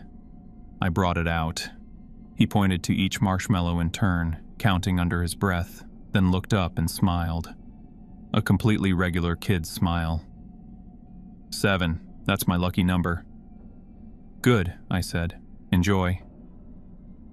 I took the parents' order, coffee and pie, and brought it out. Neither of them touched it. I set the mental clock for 5 minutes. The door opened again. An elderly man in a wool sweater and corduroy trousers, moving with a careful, deliberate step. When he sat down, his feet didn't quite reach the floor. Not couldn't reach. Didn't reach, hanging just a fraction of an inch above the tile, the way an object hangs in the moment before gravity finishes deciding. 8 customers now, all dry, all arrived through rain that had not touched any of them. I moved, refilled coffee that wasn't being drunk, checked the salt, all full, wiped the counter, kept busy because keeping busy was the only thing that was helping. Then the boy said, "We fell." He said it the way kids sometimes say things out of nowhere, picking up a thread that had been running inside his head without you being part of it. My dad was trying to take a picture at the overlook and he stepped back and there wasn't any more ground. And we all... He made a small gesture with his hand, palm down, dipping forward. "At Wildcat Hollow. That's the state park." He added this helpfully, as though the context was the part that mattered. I stood there with the coffee pot in my hand and said nothing. "The hot chocolate is really good," he said. He picked up the mug and drank some of it. "It's warm." "I'm glad," I said. My voice came out even. I didn't know how. I went back behind the counter and stood there for a moment, then checked the salt shakers again because they were already full and I needed something to do with my hands. At 12:43, I heard whispering from the men's room. Low and multiple, the way voices sound when several people are talking quietly in a small space. Not frightened, not urgent, just present in a room that had nobody in it. Rule 8. I walked to the back, stood in front of the door, knocked 3 times, the way you knock when you want someone to know you're there and aren't coming in. Then I walked away, back to the counter. I waited. The whispering continued for 12 minutes. I counted. At 12:55, it stopped. Eddie's voice came through the pass-through.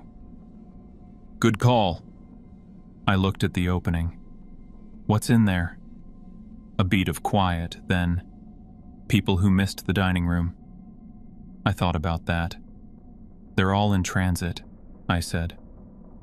Aren't they? Everyone in this room. Another pause.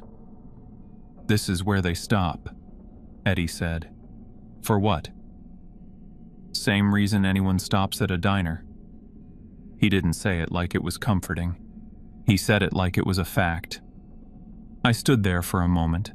Then I went back to the floor because there was coffee to refill and salt to check, and that was the job. At 1:08, I dropped a fork. I was clearing a booth, stacking plates, and the fork slid off the edge and hit the floor, and I had my hand halfway down before I remembered. Rule 9. Leave it 7 minutes. I straightened up, left it there on the checkered tile. Went back to the counter and watched the clock until exactly 7 minutes had passed, then returned and picked it up. The floor where it had fallen was faintly warm.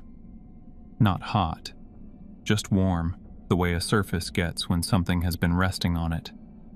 The fork itself was room temperature metal, just the floor. I put it in the bus bin. I didn't mention it to anyone. At 1:20, I was doing my 4th refill on the trenchcoat woman's coffee, untouched, replacing her eggs for the 3rd time, when she said quietly, not quite to me, "The little one doesn't know yet." She was watching the family in booth 4. Something in her expression was gentle in a way I didn't expect and couldn't quite handle. I set the fresh plate down without a word and went back to the counter. At 1:30, a blurry customer came in. Rule 10. I found it before I finished processing what I was seeing. Blurry customers. Serve them normally. Do not stare. He was blurry the way a photograph is when the subject moved during the exposure. Edges soft, features present but not resolved. His clothes, the suggestion of clothes, shaped like a man. He sat in a booth, looked at the menu. I went over, said the greeting, took his order. His voice was slightly imprecise, like hearing something through a wall. Understandable, but with something off in the texture of it. I brought his coffee out. His hands wrapped around the mug were more solid than the rest of him, more present, more resolved. The warmth, I thought. That's what does it. I went back behind the counter and stood in the low roar of the rain, and I understood what the diner was. Not dramatically, not all at once. It came the way understanding comes when you've been looking at something from the wrong angle and then you shift slightly and the whole shape resolves. A stop. A waypoint.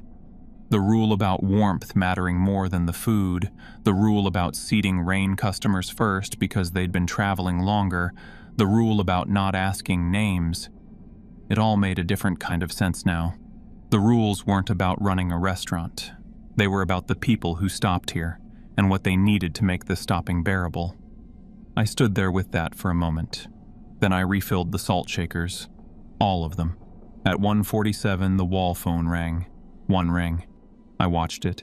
2 rings. I set the cloth down.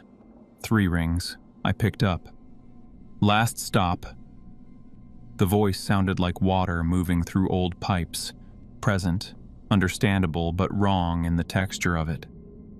Is there room still? For 7 who've been on the road a very long time. I said nothing. Rule 12. Listen.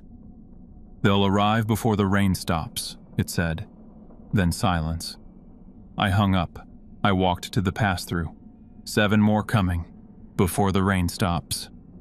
Eddie looked up from the grill. He nodded. He turned, opened the lower cabinet, and started pulling plates. He was already counting them before I'd finished the sentence. I went back out front, checked the open booths. Enough room. Checked the salt. And then, scanning the room the way you scan a floor when you're working it, just taking inventory, not looking at anything specific. My eyes moved left to right and reached the far corner a half second before I managed to redirect them. The darkness in booth 13 was different from the darkness in the rest of the room. Not darker. Different. It had a weight to it, a quality that a shadow or a dimmed light simply doesn't have. Like whatever that darkness was, It was aware of the room in a way that a darkness shouldn't be. I looked away. Fast. Back to the counter, the coffee pot, the clock on the wall reading 1:53. I did not look at that corner again. 7 more were coming, and I had tables to set and salt to keep full, and the card in my apron pocket had kept this diner running for 62 years, and I was going to follow every item on it until dawn. The rain came down. The jukebox played something slow that I still couldn't name. The boy at the counter finished his hot chocolate and asked, very politely, if he could have another. I made him one. 7 marshmallows. I counted every single one. The 7 arrived at 2:14. I heard the door and turned, and there they were. 7 people filling the entrance in a loose group, not bunched together the way strangers wait in a doorway, but spread out the way people move when they've been walking for a long time, and the habit of keeping space between themselves and others has worn away. They were dressed across decades, a woman in a gray wool coat that belonged to sometime in the 70s, 2 men in work clothes, the kind with the permanent crease lines of something worn often and washed often. An older couple, the woman clutching a small purse with both hands, the man with his cap held in front of him, the way men used to hold their hats when they came inside somewhere. A younger man who might have been in his late 20s, in jeans and a flannel shirt, looking at the floor. A woman in her 40s with dark hair pinned back, who looked up and found me immediately. They were all dry. They were all quiet. The kind of quiet that isn't uncomfortable silence, but something more worn down than that. The quiet of people who have been a long time in motion and have stopped talking because talking takes energy they no longer have to spare. I came around the counter. I seated them. Rule 3. They'd been traveling longer than anyone. 2 booths and 3 counter stools spread the way the room allowed. I said the greeting to each one, set menus down, didn't ask names. I took their orders one by one. Coffee down the line, a few plates here and there. The man with the cap ordered the hot beef sandwich. The woman with the purse ordered toast. The younger man in flannel didn't look at the menu at all. He just said quietly, "Coffee," and went back to looking at the table. I put every order through the pass-through. Eddie worked steadily without comment, the way he'd worked all night. I kept moving. I checked the salt at every table. All full, all good. I replaced cold plates from the earlier crowd without a word. The diner was fuller now than it had been at any point tonight. Every booth occupied, most of the counter stools taken, the hum of the rain still going on the roof, though I thought it had eased a little since midnight. At 2:45, I replaced the trench coat woman's eggs for what must have been the 5th time. She was still just holding the coffee mug. She hadn't moved from that position in over 3 hours. I set the fresh plate down and she looked up at me briefly, and something in her expression was, I don't have a better word for it, grateful. Not the kind of grateful you get from a good meal. Something quieter. Something that had nothing to do with the eggs. The diner had a different quality now than it had at the start of the night, when I'd stood here with one old man and thought the rules were the elaborate superstitions of a woman who'd been alone too long.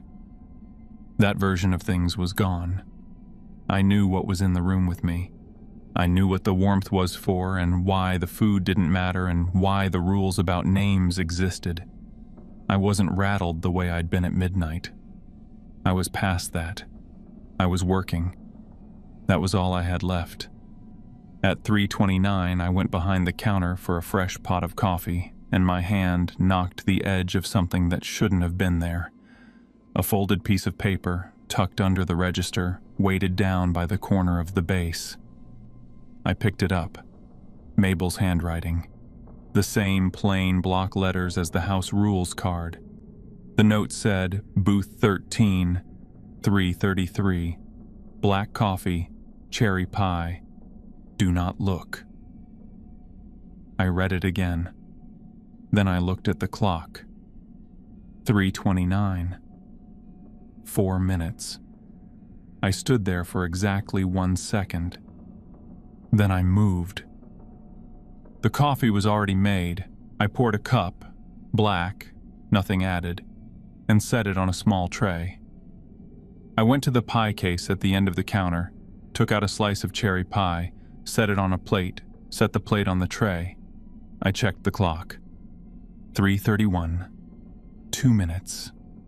I picked up the tray. I had not looked directly at booth 13 all night. I'd redirected every time my eyes moved in that direction, not with any particular effort, just automatically, the way you redirect when you've internalized that looking at something is a bad idea. But now I needed to walk toward it, and that was different. I came around the counter. I moved through the room. The customers I passed did not look up as I went by. They were watching their coffee mugs, their plates, the table in front of them. The room felt stiller than it had a moment ago. Not quieter, the rain was still going, but stiller, like the air had changed quality. I was 6 feet from booth 13 when the woman with the dark, pinned-back hair reached out and took my wrist. Not hard, not grabbing. Her hand closed gently around my wrist, the grip of someone who wants your attention without startling you. I stopped moving. She looked up at me and said quietly, "Can I ask you something?" My brain knew what was happening. Some part of me that had been tracking the clock all night knew exactly what was happening. But her hand was on my wrist, and she was looking up at me, and she had a real face, a tired and human face, and 6 years in restaurants means you stop when someone reaches for you. It's as automatic as pulling your hand back from heat. I stopped. I looked at her. I said, "Yeah." She asked if it was always like this, if they always came through here. She said it softly and without any edge, the way you'd ask about weather patterns, just trying to understand the shape of the place she'd ended up. I told her yes, that from what I understood, this was where they stopped, that the coffee stayed warm and the food was replaced, and there were rules to make sure the stop was what it was supposed to be. She nodded slowly. She let go of my wrist. I looked at the clock. 3:34. I walked to booth 13. I did not look at what was in it. I set the tray down, coffee on the left, pie on the right, straightened up, turned away, and walked back to the counter without looking back. Rule 7 said, "Do not watch." I did not watch. But I had been 1 minute late, and I knew it. And the back of my neck knew it in a way that sat separately from knowing. When I turned to face the room, every customer was watching me. Not all at once. I registered them one by one as my eyes moved across the room. The woman with the purse, the man with his cap flat on the table, the younger man in flannel, the trench coat woman, the family in booth 4, parents fixed and glassy, the boy between them. All of them were looking at me with the same expression. Pity, not horror, not accusation.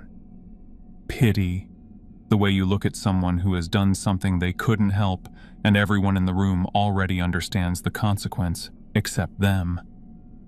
I looked at the corner without meaning to. The darkness in booth 13 had changed. It was standing.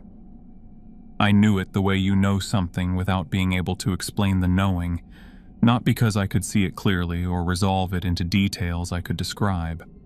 The darkness had height to it now. It was more there, more present, more substantial. The way a debt becomes present when a payment is missed. Then it sat back down. I turned away. I gripped the counter edge. I breathed. Eddie's voice came through the pass-through, low and even. "Don't look at it. Keep working. Keep the rules." "I know," I said. "Every rule. Exactly right. The rest of the night." "I know." I went and checked the salt. All full. I replaced a cold plate. I refilled 3 untouched coffees. I moved through the room the way I'd been moving all night, keeping my eyes on the work, keeping the work in front of me, and I did not look at the far corner except insofar as I needed to know where it was. It was in booth 13. It was sitting down. It was not moving toward me. Except, every so often, when I happened to glance the wrong direction, I was aware of the shadow face being oriented my way. Not constantly, not with urgency, just occasionally pointed at me the way a camera catches something in a crowd. And the tapping, one long finger against the tabletop, a slow rhythm I first noticed around 3:50 that I recognized almost immediately and wished I hadn't. It matched my heartbeat exactly. I stopped taking my own pulse mentally. I moved faster. I had things to do. At 3:41, the oldest of the 7, the man with his cap flat on the table, somewhere in his late 70s, face weathered for a long time, looked up from his coffee and said, "Is this the last stop?" I was right beside him, refilling his mug. I had the answer ready the same way I had my own name ready. "For tonight, yes," I said. He nodded. He looked back at his coffee. Something in the set of his face changed. Not visibly dramatic, not something I could point to. But it eased. The way a room eases when someone finally says the thing everyone already knew. He picked up the mug with both hands and drank from it slowly. He didn't need the coffee. I understood that by now. The warmth was the point. The warmth meant he was somewhere for a minute. Present, real, having a cup of coffee at 3:41 in the morning at a diner in Ohio. Wherever he was going, and whatever came after this, right now, he was here. I went back to the counter. By 3:55, the room had settled into a low, steady quiet. The rain on the roof had thinned to a murmur. The jukebox played its slow, nameless song. The customers sat with their coffee and their mostly untouched food. Nobody talking, nobody leaving yet. The only sound I could focus on, if I let myself, was the tap, tap, tap from the far corner. I checked the salt shakers. 4th time in the last hour. They were full. I checked them anyway, moving down the counter and the tables, touching each one, confirming the weight, because it was something concrete, and concrete was what I needed to stay in. At 3:58, I replaced the younger man in flannel's coffee. He looked up when I set the fresh cup down and said quietly, "Thank you." "Of course," I said, the way I'd said it 100 times in 6 years. He went back to looking at the table. At 4 a.m., the clock on the wall ticked over. I stood behind the counter with every salt shaker full and the rain going thin on the roof and my eyes on the second hand moving around the face, and I did not look at the corner of the room. The finger was still tapping. I kept my hands flat on the counter, and I looked at the clock, and I kept the rules, and I waited for whatever came next. The rain thinned to a drizzle somewhere around 4:15, and the diner started emptying the way it had filled, quietly, without announcement, one table at a time. The trenchcoat woman was first. She left sometime between 4 and 4:20, during a stretch where I was behind the counter making coffee and not watching the floor. I looked up and her booth was empty, the mug still on the table, the most recent plate of eggs untouched and cooling. I went and cleared it. The mug, when I picked it up, was still warm. The elderly man with the floating feet left next. I saw him go. He stood up from his stool with the same careful deliberateness he'd used to sit down, set a folded bill on the counter that I didn't pick up until he'd made it to the door, and walked out. I watched him cross the threshold and didn't watch beyond that. Rule 15 was in my head now the way a song gets in your head, not as something I had to consciously recall, but as something that was just there, running in the background. The 2 men in work clothes were gone when I came back from the restroom check at 4:25. Their booth was empty. Their coffee mugs were in the same position as when I'd last refilled them. The salt shaker between them was still full. The room was getting quieter. Not in the way a restaurant gets quiet when the dinner rush is over. That kind of quiet has a looseness to it, an exhale. This was a different quality, like the volume on something being turned down gradually by degrees, and you only notice it when you realize how much quieter it is than it was an hour ago. The family in booth 4 was still there. The parents, fixed and glassy as they'd been all night. The boy between them, his second empty hot chocolate mug pushed to the edge of the table. He was leaning against his father's arm with his eyes open, not quite looking at anything. I was refilling the coffee along the remaining counter stools when the voice came from the parking lot. A woman's voice, distressed in the way that makes you move before you've thought about it. High and tight and urgent, the kind of voice that carries the specific signal that something is wrong and needs help right now. I was at the door in 4 steps. My hand was on the push bar. I stopped. I looked through the glass. The parking lot was visible in the thin gray pre-dawn murk, the neon sign throwing its red light across the wet asphalt. It was empty.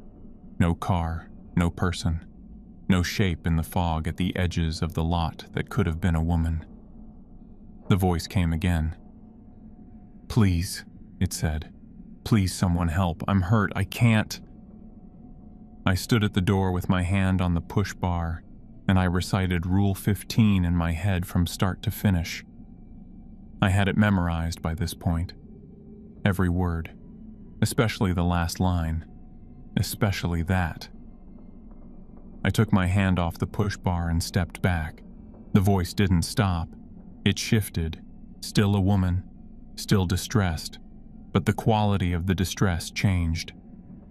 More specific now. "There's been an accident. Out here, there's been an accident. Someone needs to call." And it cycled through the details in a way that felt designed rather than organic, like it was reading from a list of things that would work. I went back to the counter. I made myself stand with my back to the door and refill the salt shakers that were already full. Then the voice changed to a man's. Calm and urgent, the specific calm, urgent voice of someone who has seen something bad and is controlling themselves. "There's been an accident. There's a child." He said it the way you say something when you want someone to move immediately, and some part of me noted that it was a more sophisticated approach than the distressed woman voice, because a distressed woman in a parking lot at 4:30 in the morning is one thing, but a child in danger is something else. Something that goes past rational decision-making entirely. I gripped the counter edge. I did not move toward the door. Then Eddie's voice came from outside. It said my name. Then it said something was wrong and he needed me to come out for just a second. Just for a second. That was all. I turned and looked through the pass-through. Eddie was at the grill. He had his back to me, working, the way he'd been working all night. He didn't turn around. He didn't know anything had been said. I stood there for a moment looking at the back of his head and the set of his shoulders and the way he moved, steady and unhurried, and then I turned back around and I stared at the open 24-hour sign in the door, and I kept my feet exactly where they were. The voice outside used Eddie's name again. Said he was hurt. Said, "Come quick." I did not move. I refilled the salt shakers. I replaced the cold plates of the older couple who were still in their booth, who had not looked up at anything I'd done in the last 2 hours, who were just there, present, sitting with their cold coffee. I brought them fresh cups. I brought a new slice of toast to the woman with the purse and set it in front of her without comment. The voice outside went through 3 more variations over the next 20 minutes. A car accident on 16. A fire somewhere down the road. A dog hit by a car, which was almost the one that got me, I won't pretend otherwise. I stood at the counter with both hands flat on the surface, and I breathed through it, and I did not go to the door. At 5:10, the family in booth 4 got up to leave. The parents moved together, the way they'd moved all night. In sync, the same pace, not looking at each other but perfectly coordinated. The boy slid off the bench and stood up and pushed his mug further onto the table in a small automatic tidying gesture. He turned toward the door, and then he turned back, and he looked at me over the counter and he waved. A normal kid's wave, small, shoulder height, the flick of a hand that means goodbye. He smiled the same gap-toothed smile he'd had when he counted his 7 marshmallows. Then he turned and followed his parents to the door, and they walked out, and I watched them cross the threshold, and after that I looked at the counter. Rule 15 was still running in my head. I let it run. It was doing its job. The voice outside had gone quiet somewhere in the last few minutes. I wasn't sure exactly when. At 5:17, the 7 began to leave. Not one at a time and not all at once. It was harder to describe than that. The woman with the dark, pinned-back hair, the one who had stopped me, was there at 5:17, and I could see her clearly at her counter stool, her hands around her mug. By 5:25, she was less there. Not gone, still present, still visibly a person at a stool, but the detail of her had reduced, the way a sound reduces when it's moving away from you. By 5:30, she wasn't there. Not left, not stood up and walked out the way the others had, just less present over the course of minutes, and then not. The same thing happened to the man with the cap, the younger man in flannel, the older couple. One by one they faded out of the room, not through the door, just out, the way a station goes to static when you drive out of range. Their coffee mugs were still on the tables. Their untouched food was still on the plates. There was no moment of departure I could point to. There was just the room, gradually emptying of them, until at 5:38 I was standing in a diner with 12 tables, 12 sets of cold, untouched food, 12 coffee mugs, and no one in any of them. I stood behind the counter and looked at the room for a long moment. Then I checked the salt shakers. All full. I went down the counter and checked every one. I went to every table and checked those too. I don't know exactly why. It was the thing I knew how to do. At 5:45, the thing in booth 13 stood up. I saw it in my peripheral vision. I had been watching the clock and I caught the movement at the edge of my field of view, and I kept my eyes on the clock face and did not turn. It was standing. The darkness that had been seated in the far corner all night had height to it now, the same presence it had briefly had after I brought the tribute in 1 minute late. It was oriented. I felt this rather than saw it, toward the front door. The door I had not gone through. The parking lot where the voices had come from. I stood at the counter with my eyes on the clock, and I waited. The second hand went around, then around again. At 5:48, the presence in booth 13 sat back down. The darkness settled, became the familiar, heavy but seated quality it had carried all night. The room felt the same way it had at 3 a.m., before the tribute. The collector in its corner, watching, doing the thing it was here to do, present but contained. I exhaled. My hands were shaking very slightly. I hadn't noticed until just then. I put them flat on the counter and pressed down until they stopped. The tribute had been 1 minute late. Whatever that cost, whatever entry had been made in a ledger I'd never see, it had been noted and set aside. For now. The "for now" was sitting in the room with me, but it was sitting down, and that was all I could ask for. At 5:58, the back door opened. Mabel came in. Silver hair, rhinestone cat eyes, the same pale blue uniform.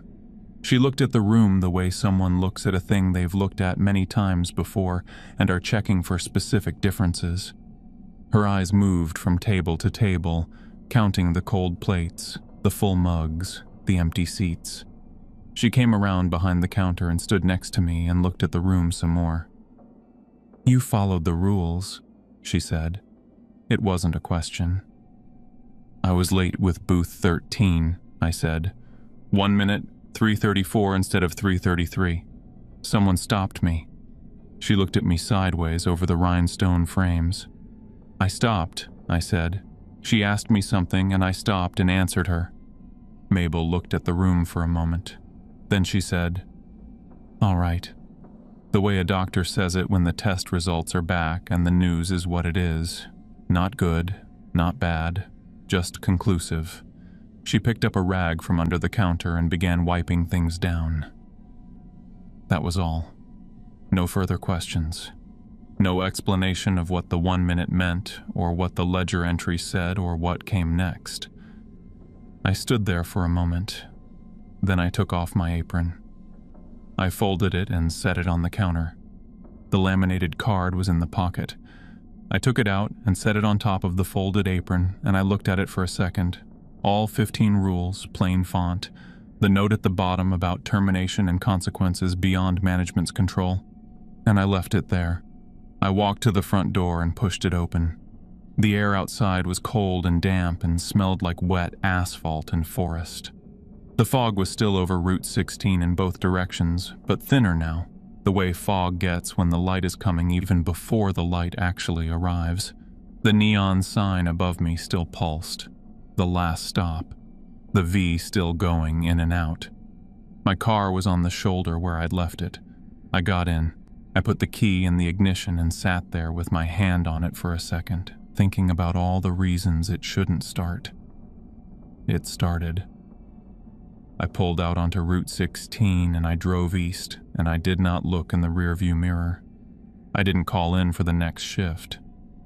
I drove to Columbus and slept for 11 hours in a motel off I-70, and when I woke up, I lay there on the ceiling for a long time before I got up.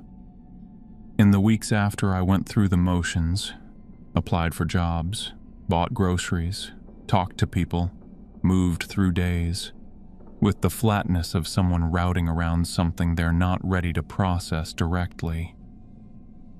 I didn't talk about the last stop.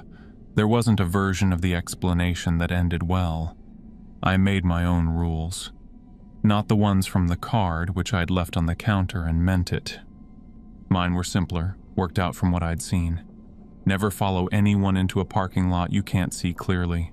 Leave dropped things 7 minutes. Keep the salt full. Let the phone ring 3 times before you decide whether to answer. I don't know if they work anywhere but that quarter-mile stretch of fog on Route 16. I follow them anyway. I don't know what the last stop is.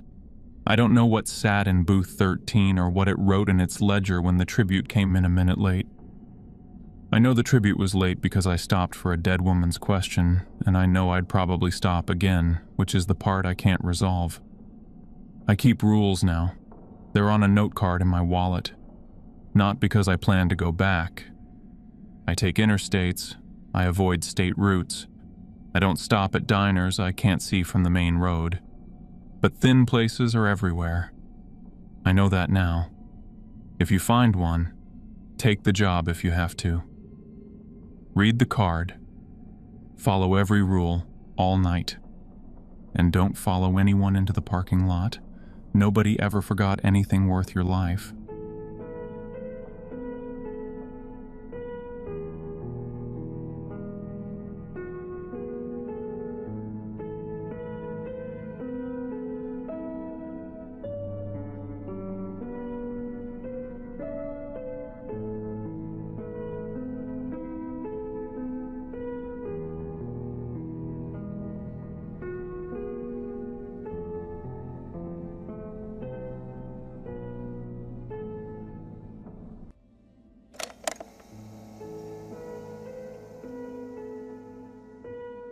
The rules showed up in my locker 3 nights before I was supposed to die. I found them folded into a square of notebook paper, the edges soft from handling, tucked behind my spare flashlight batteries like a message I wasn't meant to find until it was almost too late. I almost threw it away without reading it. My shift started at 10, and I was running a few minutes behind because parking near Central Avenue had been a fight, and by the time I got to the security office in the lower level of Cincinnati Union Terminal, I was already pulling on my jacket and thinking about coffee. The previous guard, Dwight Hoskins, had been moved off the account 3 weeks back. The supervisor at the agency had given me the standard line: reassignment, different client, nothing unusual. I hadn't asked follow-up questions. That was a lesson the Corps had started teaching me, and 22 years of contract security had finished. Something about the paper stopped me. How soft it was, how handled, like someone had folded and unfolded it many times before finally leaving it where they left it. I stood at the locker with my jacket half buttoned and read it under the fluorescent light that buzzed faintly on the left side, and I read Dwight Hoskins' note from start to finish without moving. It said, "Between 2:30 and 3 a.m., do not enter the east corridor past the old baggage claim. If you hear train sounds from behind the sealed service door, do not investigate. Walk the other direction until you reach the rotunda. If you see passengers in period clothing, 1940s style, hats, overcoats, do not speak to them. Do not make eye contact. They cannot see you unless you acknowledge them first. The manifest will appear on the old ticket counter near Platform B at exactly 2:47. Do not touch it. Do not read the names. If you see your own name, leave the building immediately through the main entrance and do not return until sunrise. If a conductor asks for your ticket, show him something from your wallet. A receipt, a business card, your driver's license. He won't look closely. He just needs to see you present something. Never, under any circumstances, board the train." I read it twice. Then I folded it and put it in my breast pocket. I was 53 years old. 2 tours in the Corps, 22 years of private security after that. I had seen the full range of what people wrote when they were frightened or delusional or just trying to give the overnight hours some structure. I had also learned that the fastest way to get yourself hurt was to dismiss information without first considering where it came from and why it had been left where it was left. Dwight Hoskins had worked this account for 8 months. He had not given notice. The locker still had his batteries in it, and this note tucked behind them like he'd left in a hurry, or left deliberately, or both.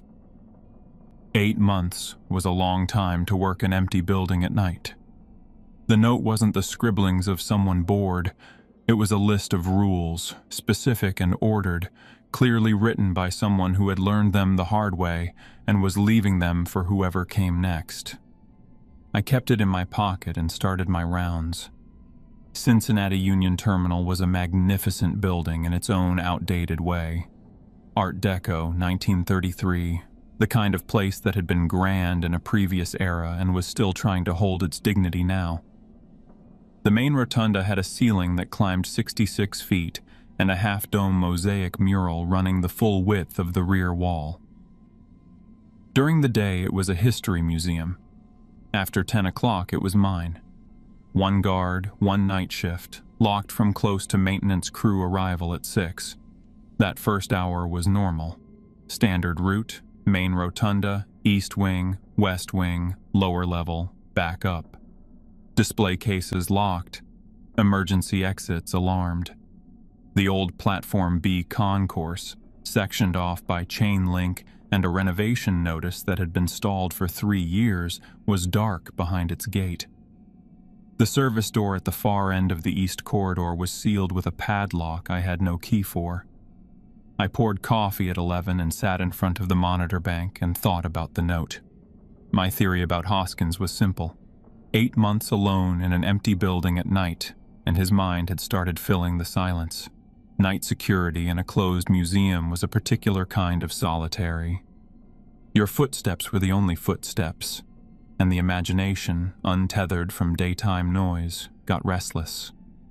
I had seen it in other guards. Hoskins had been a practical man.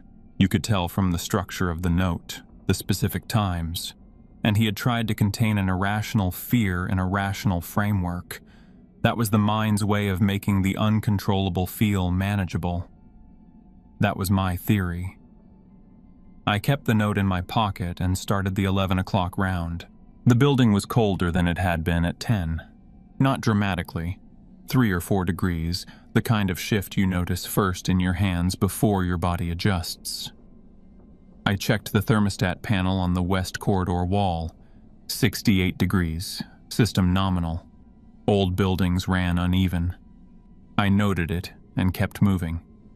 At 11:22, I stopped at the glass display case in the east wing. It held a scale model of the original train yard, the terminal as it had looked at its peak in the late 1940s. Tiny locomotives, passenger cars scaled to inches, platforms with track numbers printed in small type on the markers. I had stopped at it on both my previous fill-in shifts. Something about the detail of it held me. Whoever had built it had cared about getting it right. I could see track 13 from where I stood. Far right edge of the layout, tucked against the side of the case. In the model, it looked like any other track. A platform, a set of rails, a number on a sign. I moved on. At 11:47, I heard the whistle. It was distant. Not clearly inside the building, more like it was coming through the walls from somewhere below, or through the sealed service door at the far end of the east corridor, which I was walking away from. 2 short notes, then a longer one that trailed off into nothing. I stopped. The whistle came again. Same pattern. I ran through the practical explanations quickly. A truck, a boat horn off the river carrying through cold air, maintenance on the freight line. None of them fit the tone or the proximity of it. Train whistles had a specific quality I knew from years of working near rail lines. That was what I had heard. The rules said 2:30 to 3. It was 11:47. The rules said not to go past the baggage claim. I was walking away from it. I kept walking toward the rotunda. Not quickly. The way you move when you've decided to move but don't want to confirm anything to whatever might be watching. It was an old reflex from places where confirming fear could get you killed. I reached the rotunda and looked back down the east corridor. Dark. Empty. Still. The terminal had not been in active rail use since 1972. The tracks outside had been removed or repaved decades ago. The nearest freight line was several blocks north and ran under city noise ordinances after 10 p.m. There was nothing close to the back of this building that could account for a whistle at that volume. I went to Dwight's locker. I hadn't properly searched it when I'd arrived, but standing in the rotunda with that whistle still in my head, I had the instinct that Hoskins had left more than a note. He had. Tucked flat against the back wall of the locker, behind the built-in shelf, was a folded newspaper clipping. Yellowed at the edges, but the type still clear. 17 dead in terminal collision. Signal error blamed in December. Tragedy, January 4th, 1948. A follow-up piece on the December 28th collision. A signal operator named Walter Peaton had fallen asleep during a double shift. A passenger train from Indianapolis had not received the stop signal in time. It entered track 13 at insufficient braking speed and struck a maintenance train parked there. 17 dead, 15 passengers, a maintenance engineer, a porter. Human error. Peaton suspended pending review. A handwritten margin note in Dwight's cramped print. Peaton killed himself 3 weeks after this. Look it up. I folded the clipping and put it with the note. 17 people, 1947, track 13. I was not a superstitious man. I was a man who trusted patterns. And the pattern here was assembling itself whether I wanted it to or not.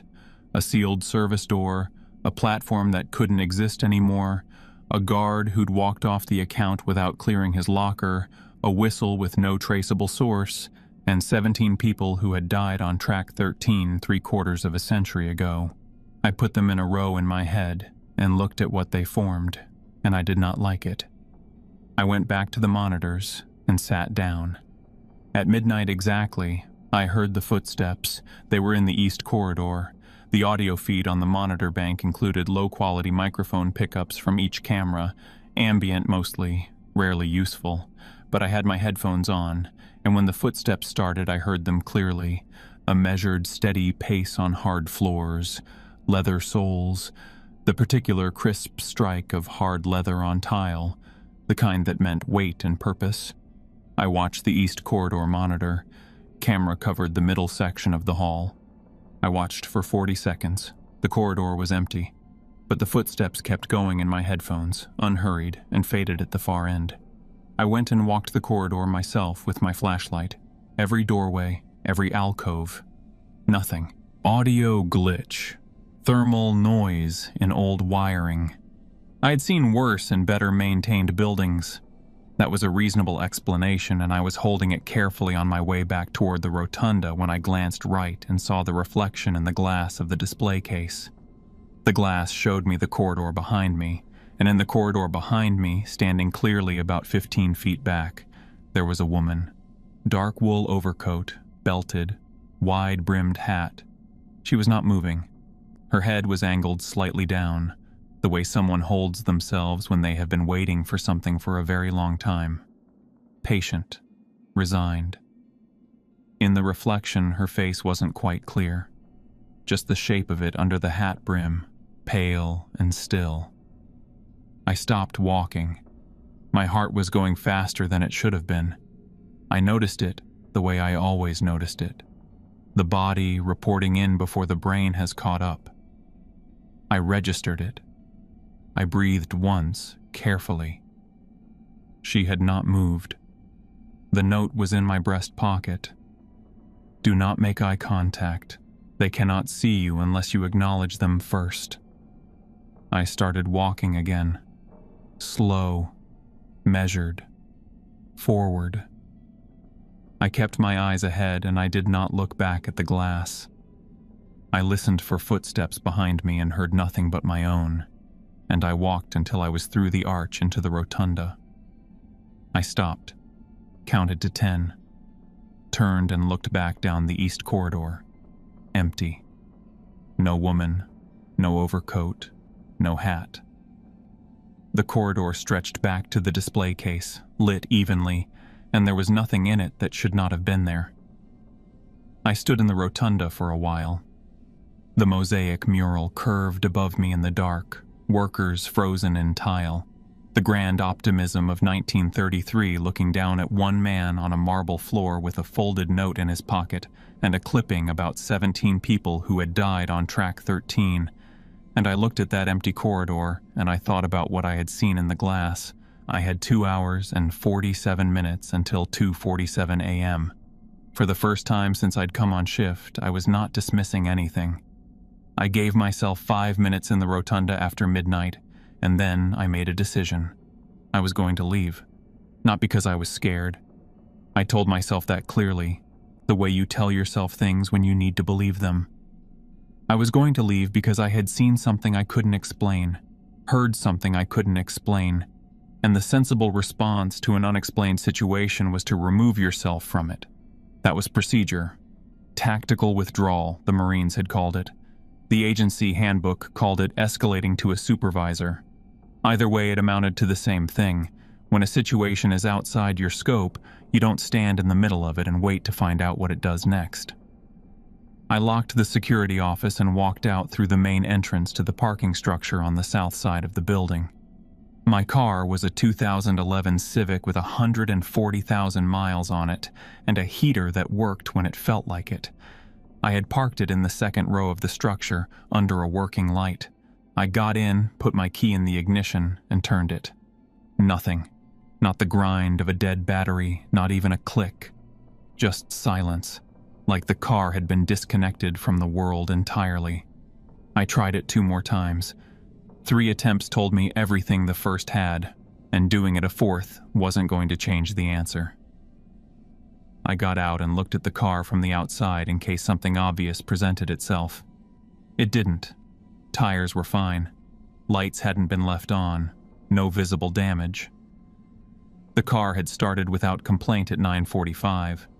Now it sat in the parking structure as dead as something that had never had an engine. I took out my phone to call for a tow. No signal. Not one bar. I held the phone up and turned in a slow circle, which is the ritual you perform when you know it won't work, but you need to go through the motions before you can accept that. It didn't work. I had 3 carrier apps on the phone because I worked sites all over the city, and signal was sometimes an issue in old buildings with thick walls.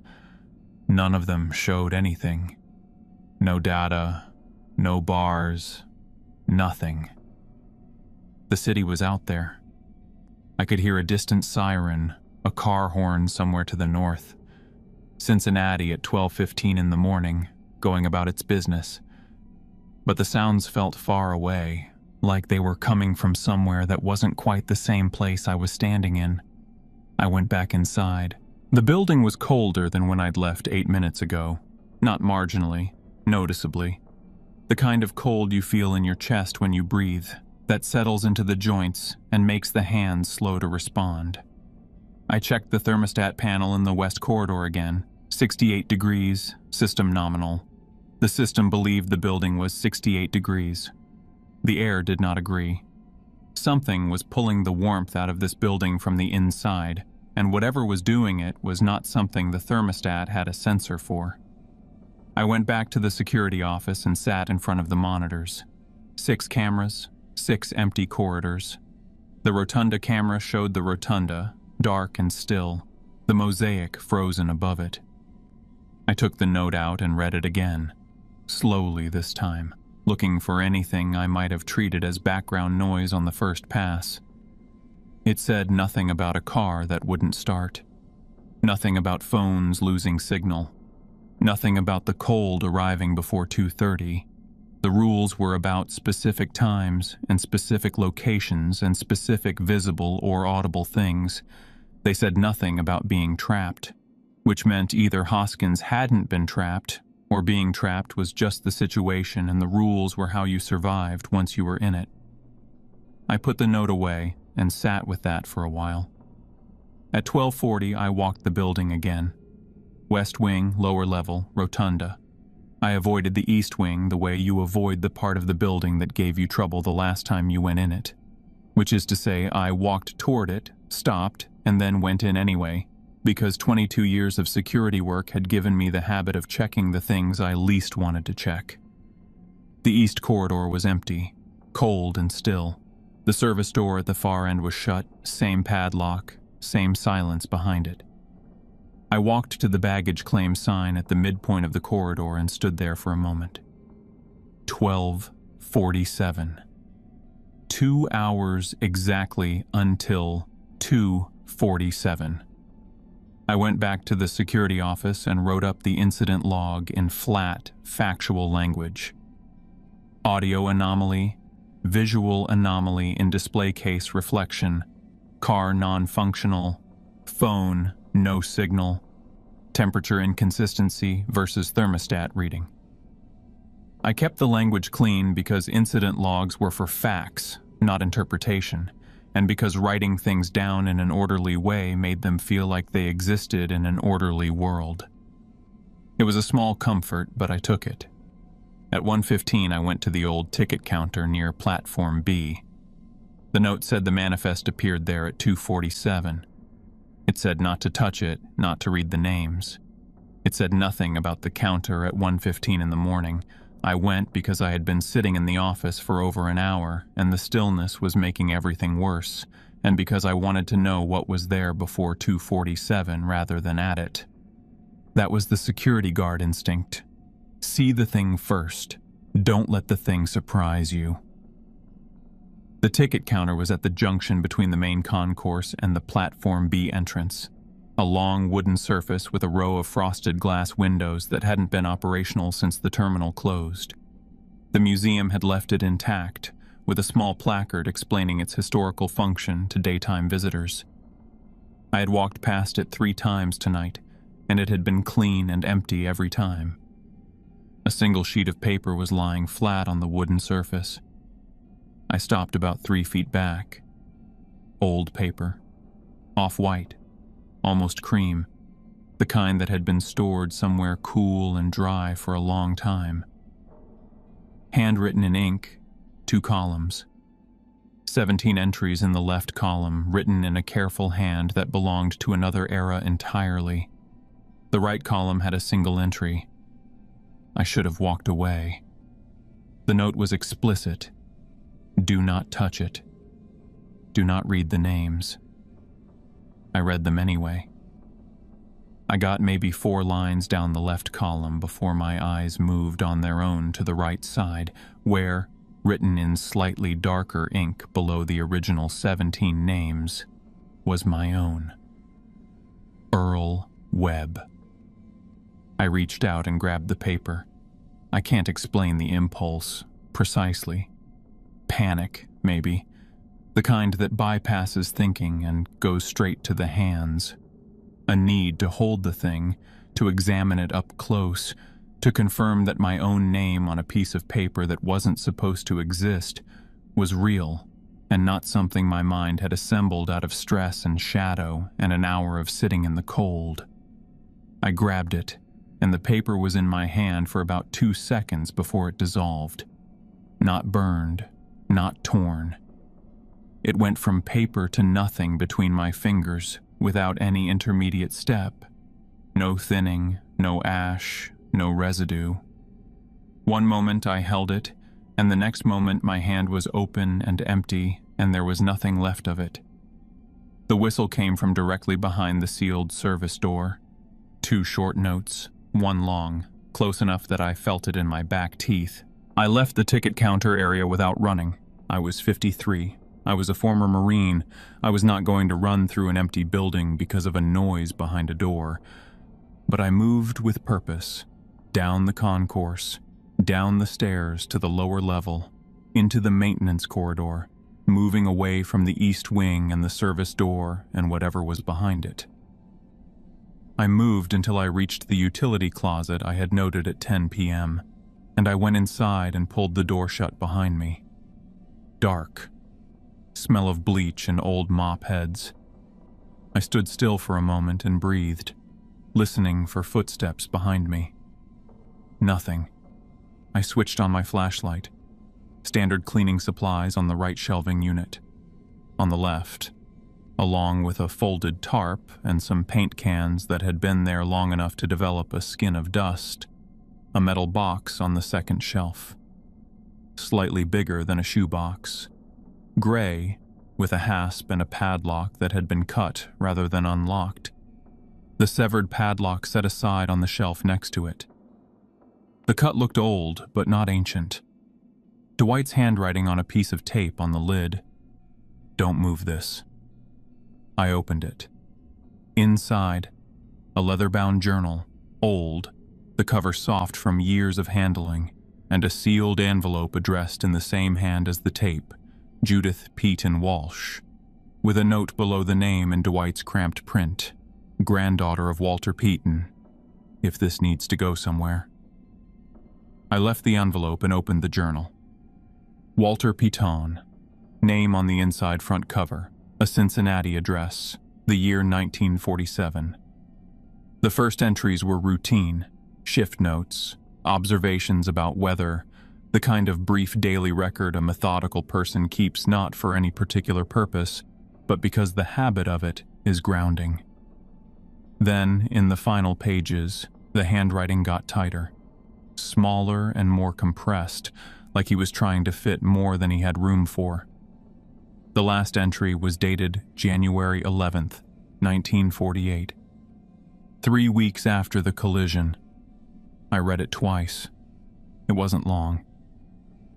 Peyton wrote that he had been back to the terminal 3 times since the accident, that he had stood on track 13 and tried to find words for what he had done, and found he had none adequate to it, that he had 17 names in his head he couldn't put down. He wrote that he had begun to hear the train at night, not in dreams. He was specific about that, not in dreams. And that the passengers on it were not at peace, and he didn't know how to give them peace because the only one who could was him, and he could not forgive himself. He had tried. He kept trying. The train kept running. The last line. They need to be remembered. Someone needs to say their names out loud and mean it. and they need someone to forgive me because I cannot forgive myself. That was the end. I closed the journal and sat on the floor of the maintenance closet with it in my lap and the flashlight propped against the shelving unit, and I thought about what I had. My watch said 1:52 a.m. 55 minutes until 2:47. I had touched the manifest. My name had been on it. The paper had dissolved, but that hadn't removed my name from wherever names were actually kept. It had just made the paper go away. The note's warning had been clear, and I had broken it anyway, and now the question was what I could do about the consequences. The journal gave me something to work with. They need to be remembered. Someone needs to say their names out loud. I had the newspaper clipping with 17 names in it. That was a direction. Not yet a plan, but a direction.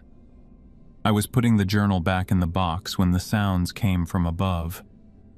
Not one set of footsteps this time. Several, overlapping. The muffled sound of multiple people moving through the space above me at the same time. Slow, purposeful, the way a crowd moves through a terminal. Not going anywhere specific, just present in a place.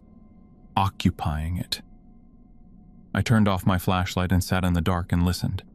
The sounds moved back and forth across the floor above me, the main concourse level, without urgency or variation. After several minutes, I moved down the corridor to the narrow window near its end. Ground-level window, about 2 feet above the exterior asphalt. I crouched to look through it. There were people in the parking lot. They stood in a loose spread across the asphalt, facing the building. Still. Quiet. Overcoats and hats and the silhouettes of people dressed for a decade that had been gone for 78 years, standing in the dark outside Cincinnati Union Terminal with the patience of people who had nowhere else to be. I could count about a dozen from the window's limited angle, possibly more beyond its edges. Near the center of the group were 2 children, smaller than the adults around them. Red scarves. They were looking directly at the window I was looking through, not at the building in general, not at the general direction of the window. At me, specifically, the way people look when they can see you. One of them lifted a hand and waved. I stepped back from the window and pressed my back to the wall and held the journal against my chest and looked at the ceiling and breathed. Slow and deliberate. The technique they teach you for when the body wants to do something stupid and you need it to stay still and quiet and wait. My name was on that manifest. I had 49 minutes until 2:47 a.m. The dead were in the parking lot. The children were waving. And somewhere behind a padlocked door at the end of the east corridor, the train was already coming. At 2:17, I left the maintenance closet. I had been sitting in there for 25 minutes with the journal in my lap and my flashlight aimed at the floor, and I had decided that sitting in a closet waiting for 2:47 to arrive was not a strategy. It was just waiting. The difference between waiting for a thing to happen and being ready for it was the difference between a man who survives and a man who doesn't. I had the newspaper clipping. I had Peaton's last journal entry committed to memory. They need to be remembered. Someone needs to say their names out loud and mean it. And they need someone to forgive me because I cannot forgive myself. That was what I had. Not much as plans went. But it was a direction, and a direction was enough to move on. I put the military ID in my back pocket where I could reach it without thinking. Then I went back up to the main level. The building was as cold as it had been when I'd gone downstairs. Possibly colder. The kind of cold that had settled past the air and into the materials of the place, the floors and the walls and the old wooden counters. My breath came out in a thin cloud in the flashlight beam. The monitor bank showed all 6 corridors empty, but the corridors weren't empty in any meaningful sense. I had seen the people in the parking lot. I had spent the last half hour listening to them moving around on the level above me. I stood in the rotunda at 2:23 and read the clipping one more time. 17 names. The article had listed ages for some. Clara Brandt, 42. William Foss, 68. 2 children, Thomas and Ruth Alder, 7 and 9, traveling with their mother Eleanor, who was also on the list. The children with the red scarves who had waved at me from the parking lot. I read all 17 names until I had the order of them, and then I folded the clipping into my front pocket where I wouldn't lose it. At 2:29, the building changed. It was a pressure thing more than a sound.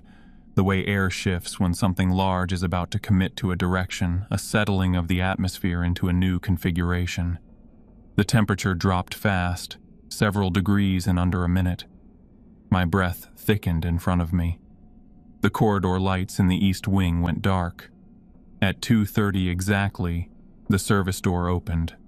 I was standing at the mouth of the east corridor, near the baggage claim sign. Technically, not past it, which was the last written rule I was still following.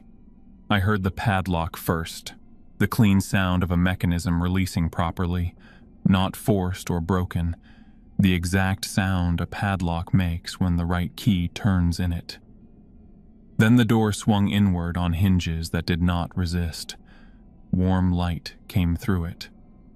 Not electric, unsteady, amber, the kind that comes from something burning at a distance. Platform light. I walked forward, past the baggage claim sign and down the last section of the corridor and through the open service door, because standing behind an imaginary line waiting to be collected was not a plan. I had the names.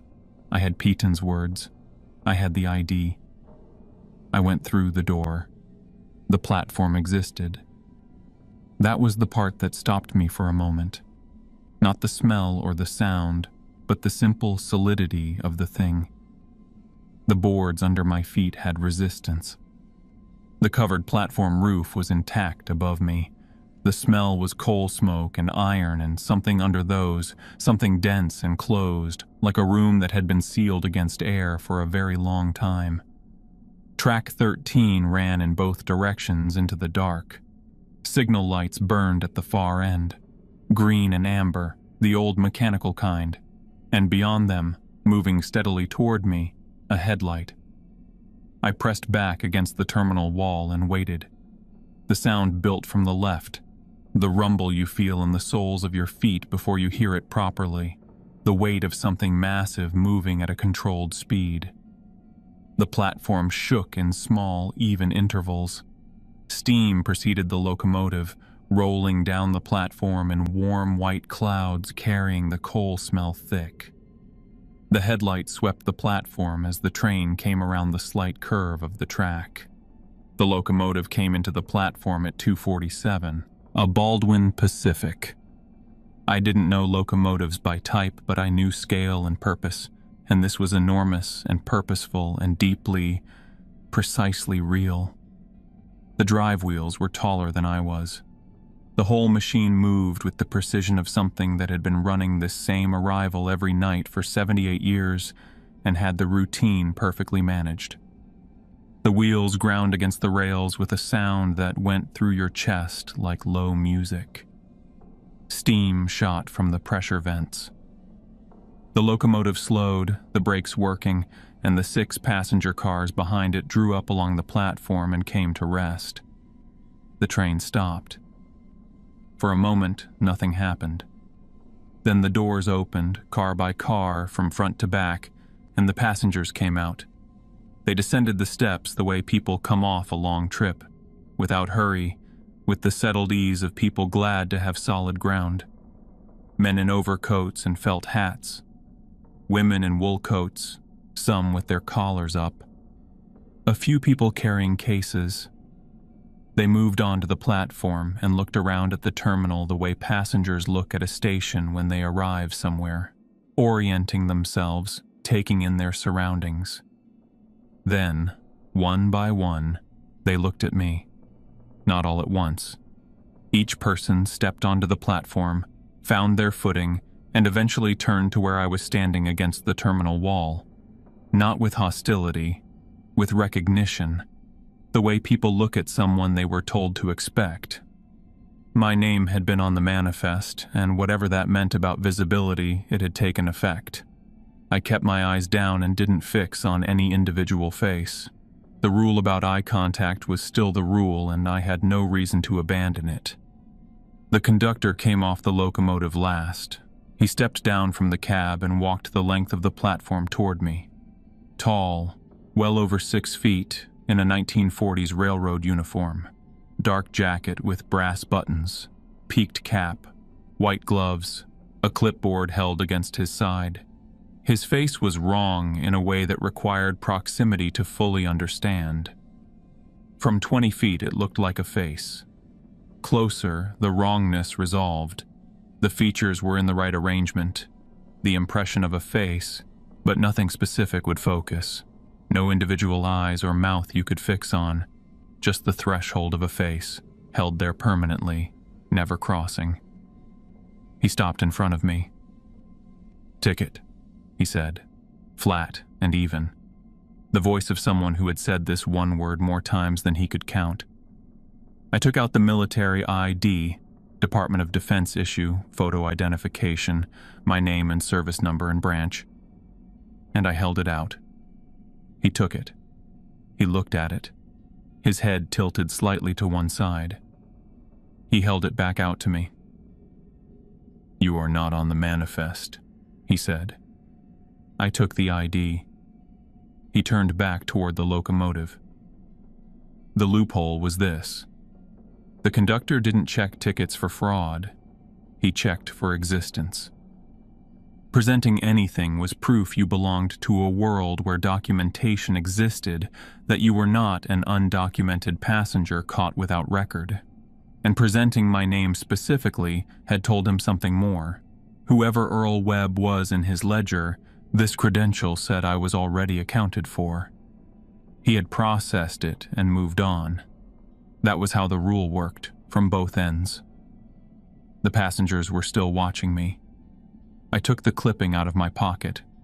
My hands were steadier than they had any reason to be.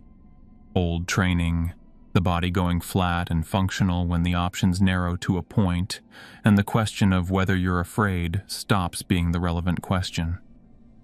I unfolded it. The platform lights were bright enough to read by. I started with the first name, Margaret Calloway. Said clearly the way you say names at a service, meaning it, aiming it at the person it belonged to. "I know you were on this train on December 28th, 1947. I know what happened to you. You are remembered." One name at a time, a beat between each. 15 passengers, then Robert Haynes, the maintenance engineer, and James Wilder, the porter. I said each one out loud on a platform that shouldn't exist, to 17 people who had been waiting 78 years for someone to stand here and say them. Around the 8th name, something changed. A warmth in the air, the temperature stopping its fall and considering the other direction. When I looked up between the 14th and 15th names, the passengers had a quality at their edges that hadn't been there before. A faint light at the outlines, the way figures look in peripheral vision when you're not quite looking directly at them. The 2 children in the red scarves were near the back. When I reached their names, Thomas Alder, Ruth Alder. They looked at each other, and then at me, and they were smiling. The kind of smile that comes when something that has been wrong for a very long time has just been told it can stop being wrong. I finished the list. "Walter Peaton fell asleep on December 28th, 1947, I said. He made a mistake and 17 people died, and he spent the rest of his life trying to find words for it and couldn't. He couldn't forgive himself. So I'm doing it for him." I was a 53-year-old security guard saying this on a ghost platform in the middle of the night, and part of me was aware of how it sounded. I said it anyway, and I meant it. He is forgiven. Whatever he owed, it's paid. You can go. The light around the passengers grew, slow and even, the way a room brightens when the sun finds the right window. Warm and unhurried. One by one they turned toward the train. Not directed, just turned, the way people turn when they've finally remembered where they were going. The conductor was back at the locomotive. The passengers boarded without ceremony. The children went last. Ruth Alder paused at the top step of the last car and lifted her hand. The same small wave her brother had given me through the parking lot window 2 hours ago. Then she stepped inside and the door closed. The train began to pull away. The wheel sound built and then receded down the track. The passenger car windows passed in a line, each lit from inside with warm light, and then they were gone, and the sound went with them, and the platform was dark and still. At the far end, where the signal lights were, a man stood in the threshold between the platform and the dark beyond it. Not a passenger. I had counted all 17. A man in a plain civilian coat, the kind a working man wears. His face was clear and specific, the face of a real person. He was facing me. He was weeping. His mouth moved. 2 words. Thank you. The service door slammed shut behind me. East corridor. Sealed door, padlock intact, same as it had been all night. The corridor lights came back on. The cold in the air began to lift, degree by degree, the way warmth returns to a building when everything that needed to be closed has been closed. My watch said 3:14 a.m. I went to the rotunda and sat on one of the wooden benches and looked at the mosaic mural until my hands were warm again. The building felt like a building, the ordinary kind. The thermostat read 68 degrees, and for the first time since 10 p.m., the air agreed with it. I didn't feel heroic. I felt like a man who had survived something by a margin narrow enough that he could still feel the air where the door had almost closed on him. I had said 17 names out loud and meant every one. I had spoken forgiveness for a man who had spent his last weeks on Earth unable to give it to himself. And the thing that had run on track 13 every night for 78 years had gone quiet. For tonight, the loop had been satisfied, not ended. The entity would return at the next 2:47. That was not my problem tonight. Tonight my problem was getting out. I checked the time. 3:22 a.m. I got up off the bench and walked toward the main entrance and found out that getting out was going to be its own kind of problem. The main doors were locked. I had expected them to open. The main entrance to Cincinnati Union Terminal, 2 sets of heavy glass doors and a brass frame, the kind that had seen 100,000 people come and go in the building's operating years, had a standard push-bar release on the inside. Emergency egress. Every public building had it by code. I had come and gone through those exact doors at the start of every shift I had ever worked here without using a key. I pushed the bar and nothing moved. Not stuck, locked. The bar depressed correctly, the mechanism engaged correctly, but the door itself didn't give. I tried the second door in the pair, same result. I stepped back and looked at the door and then at the push bar and then at the door again, the way you look at something that is doing the wrong thing when you're certain you are applying force to the correct part of it. I was. The door was locked from the outside, which was not how push-bar emergency releases were supposed to work, which meant this was not a mechanical issue. I checked my watch, 3:28 a.m. I went to the secondary exit on the west side of the rotunda, a single door, push-bar, used mostly by museum staff.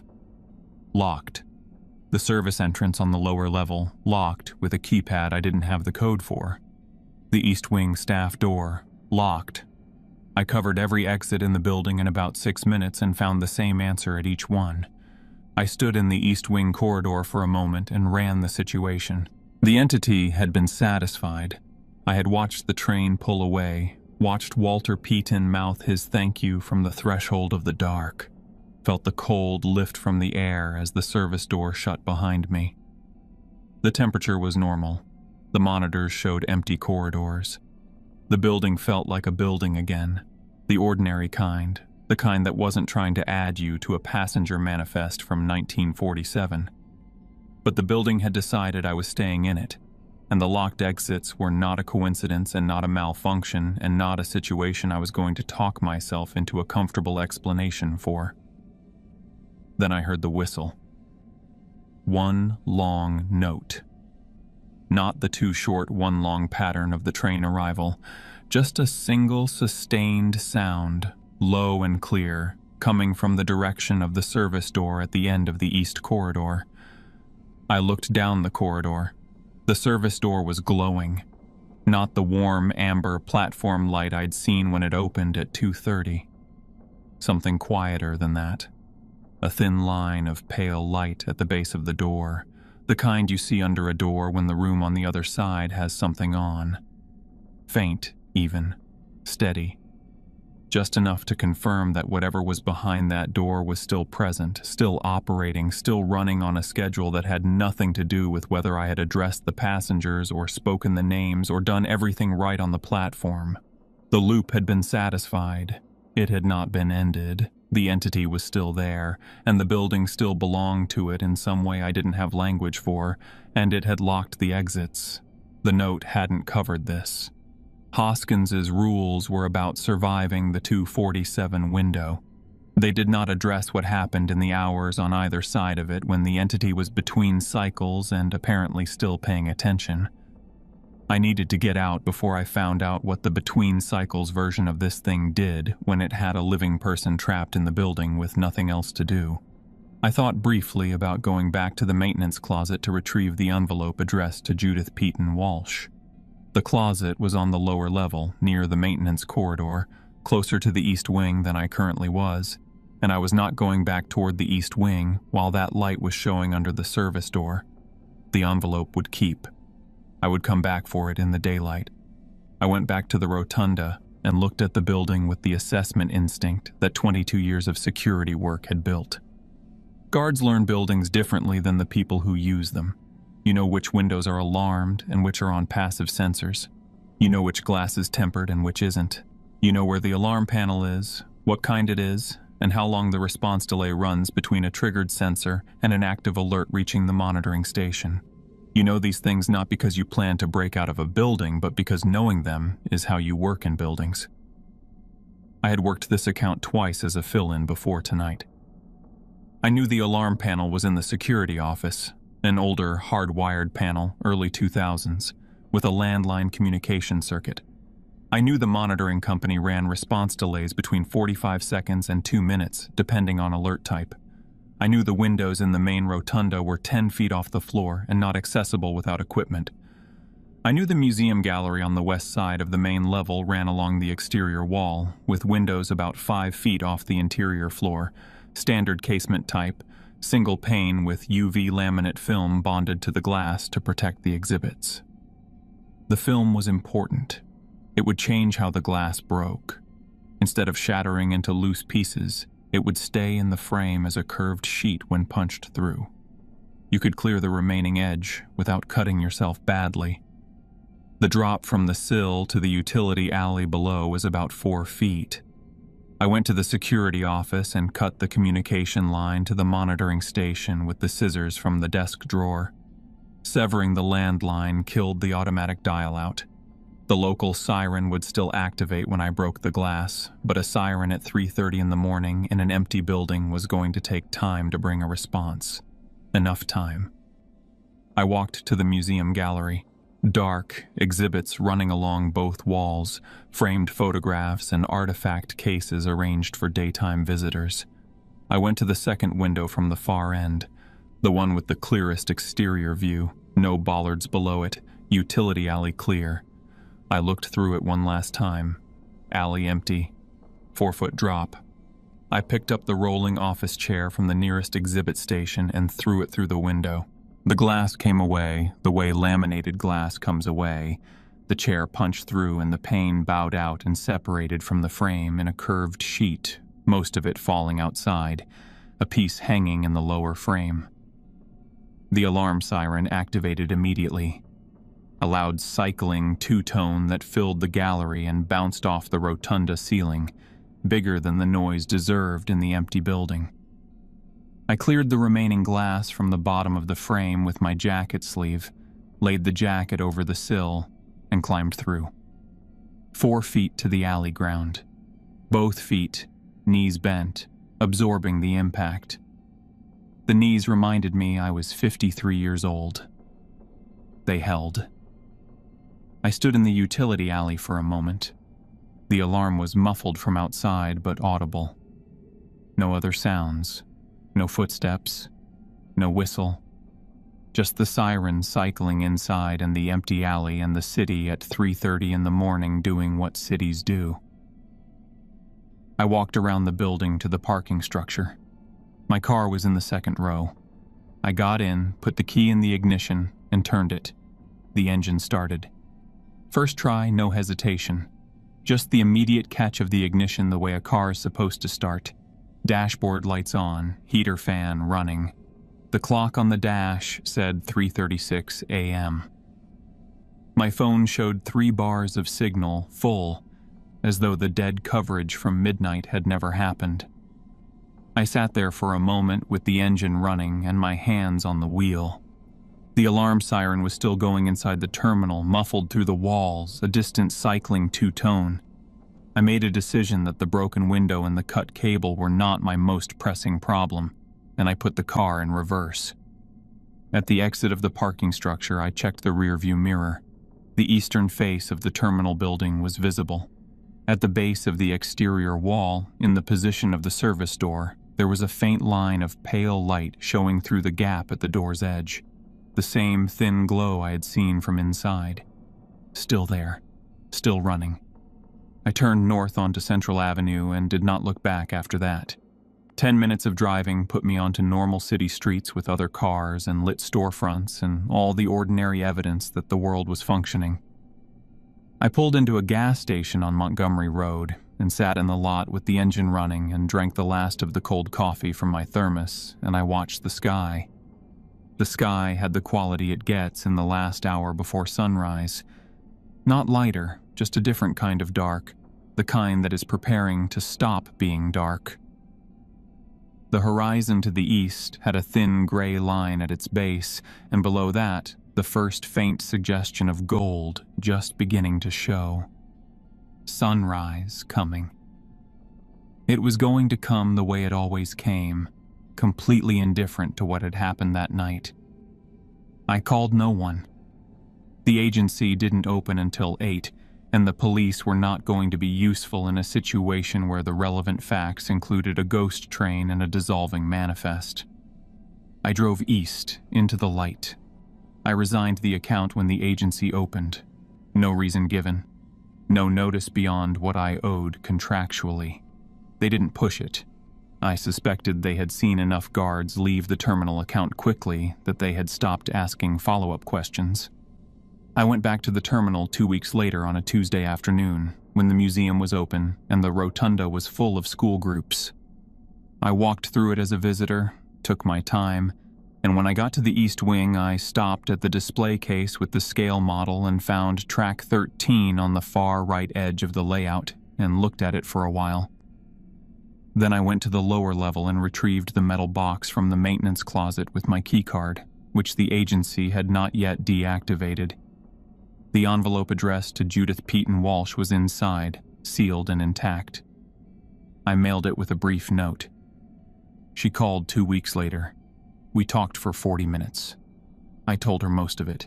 She was quiet for a long time, and then she said she had always known about her grandfather. The accident, the guilt, the weight of it across 3 generations, like something nobody could figure out how to put down. She asked what she needed to do. I told her what the journal had said, as best I understood it. She thanked me and we said goodbye. I don't know if she went.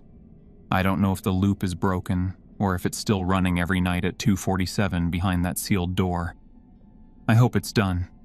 I think about the children sometimes, Thomas and Ruth Alder, 7 and 9, in their red scarves. And I hope they are somewhere that is not a cold platform on a loop that doesn't end. I keep Dwight's note in my wallet. The paper has gone soft from handling, the same way it was soft when I found it, and I think that's fitting in a way I can't quite put into words. A reminder that the rules were real, that following them, even the ones I had broken and had to compensate for, was the difference between being on the manifest and not being on it. I don't work nights anymore. I don't go near train stations. But sometimes, when the house is quiet and the clock ticks past 2:47, I swear I can hear the whistle. 2 short, 1 long, waiting for me to answer. I never do. That's how I survive.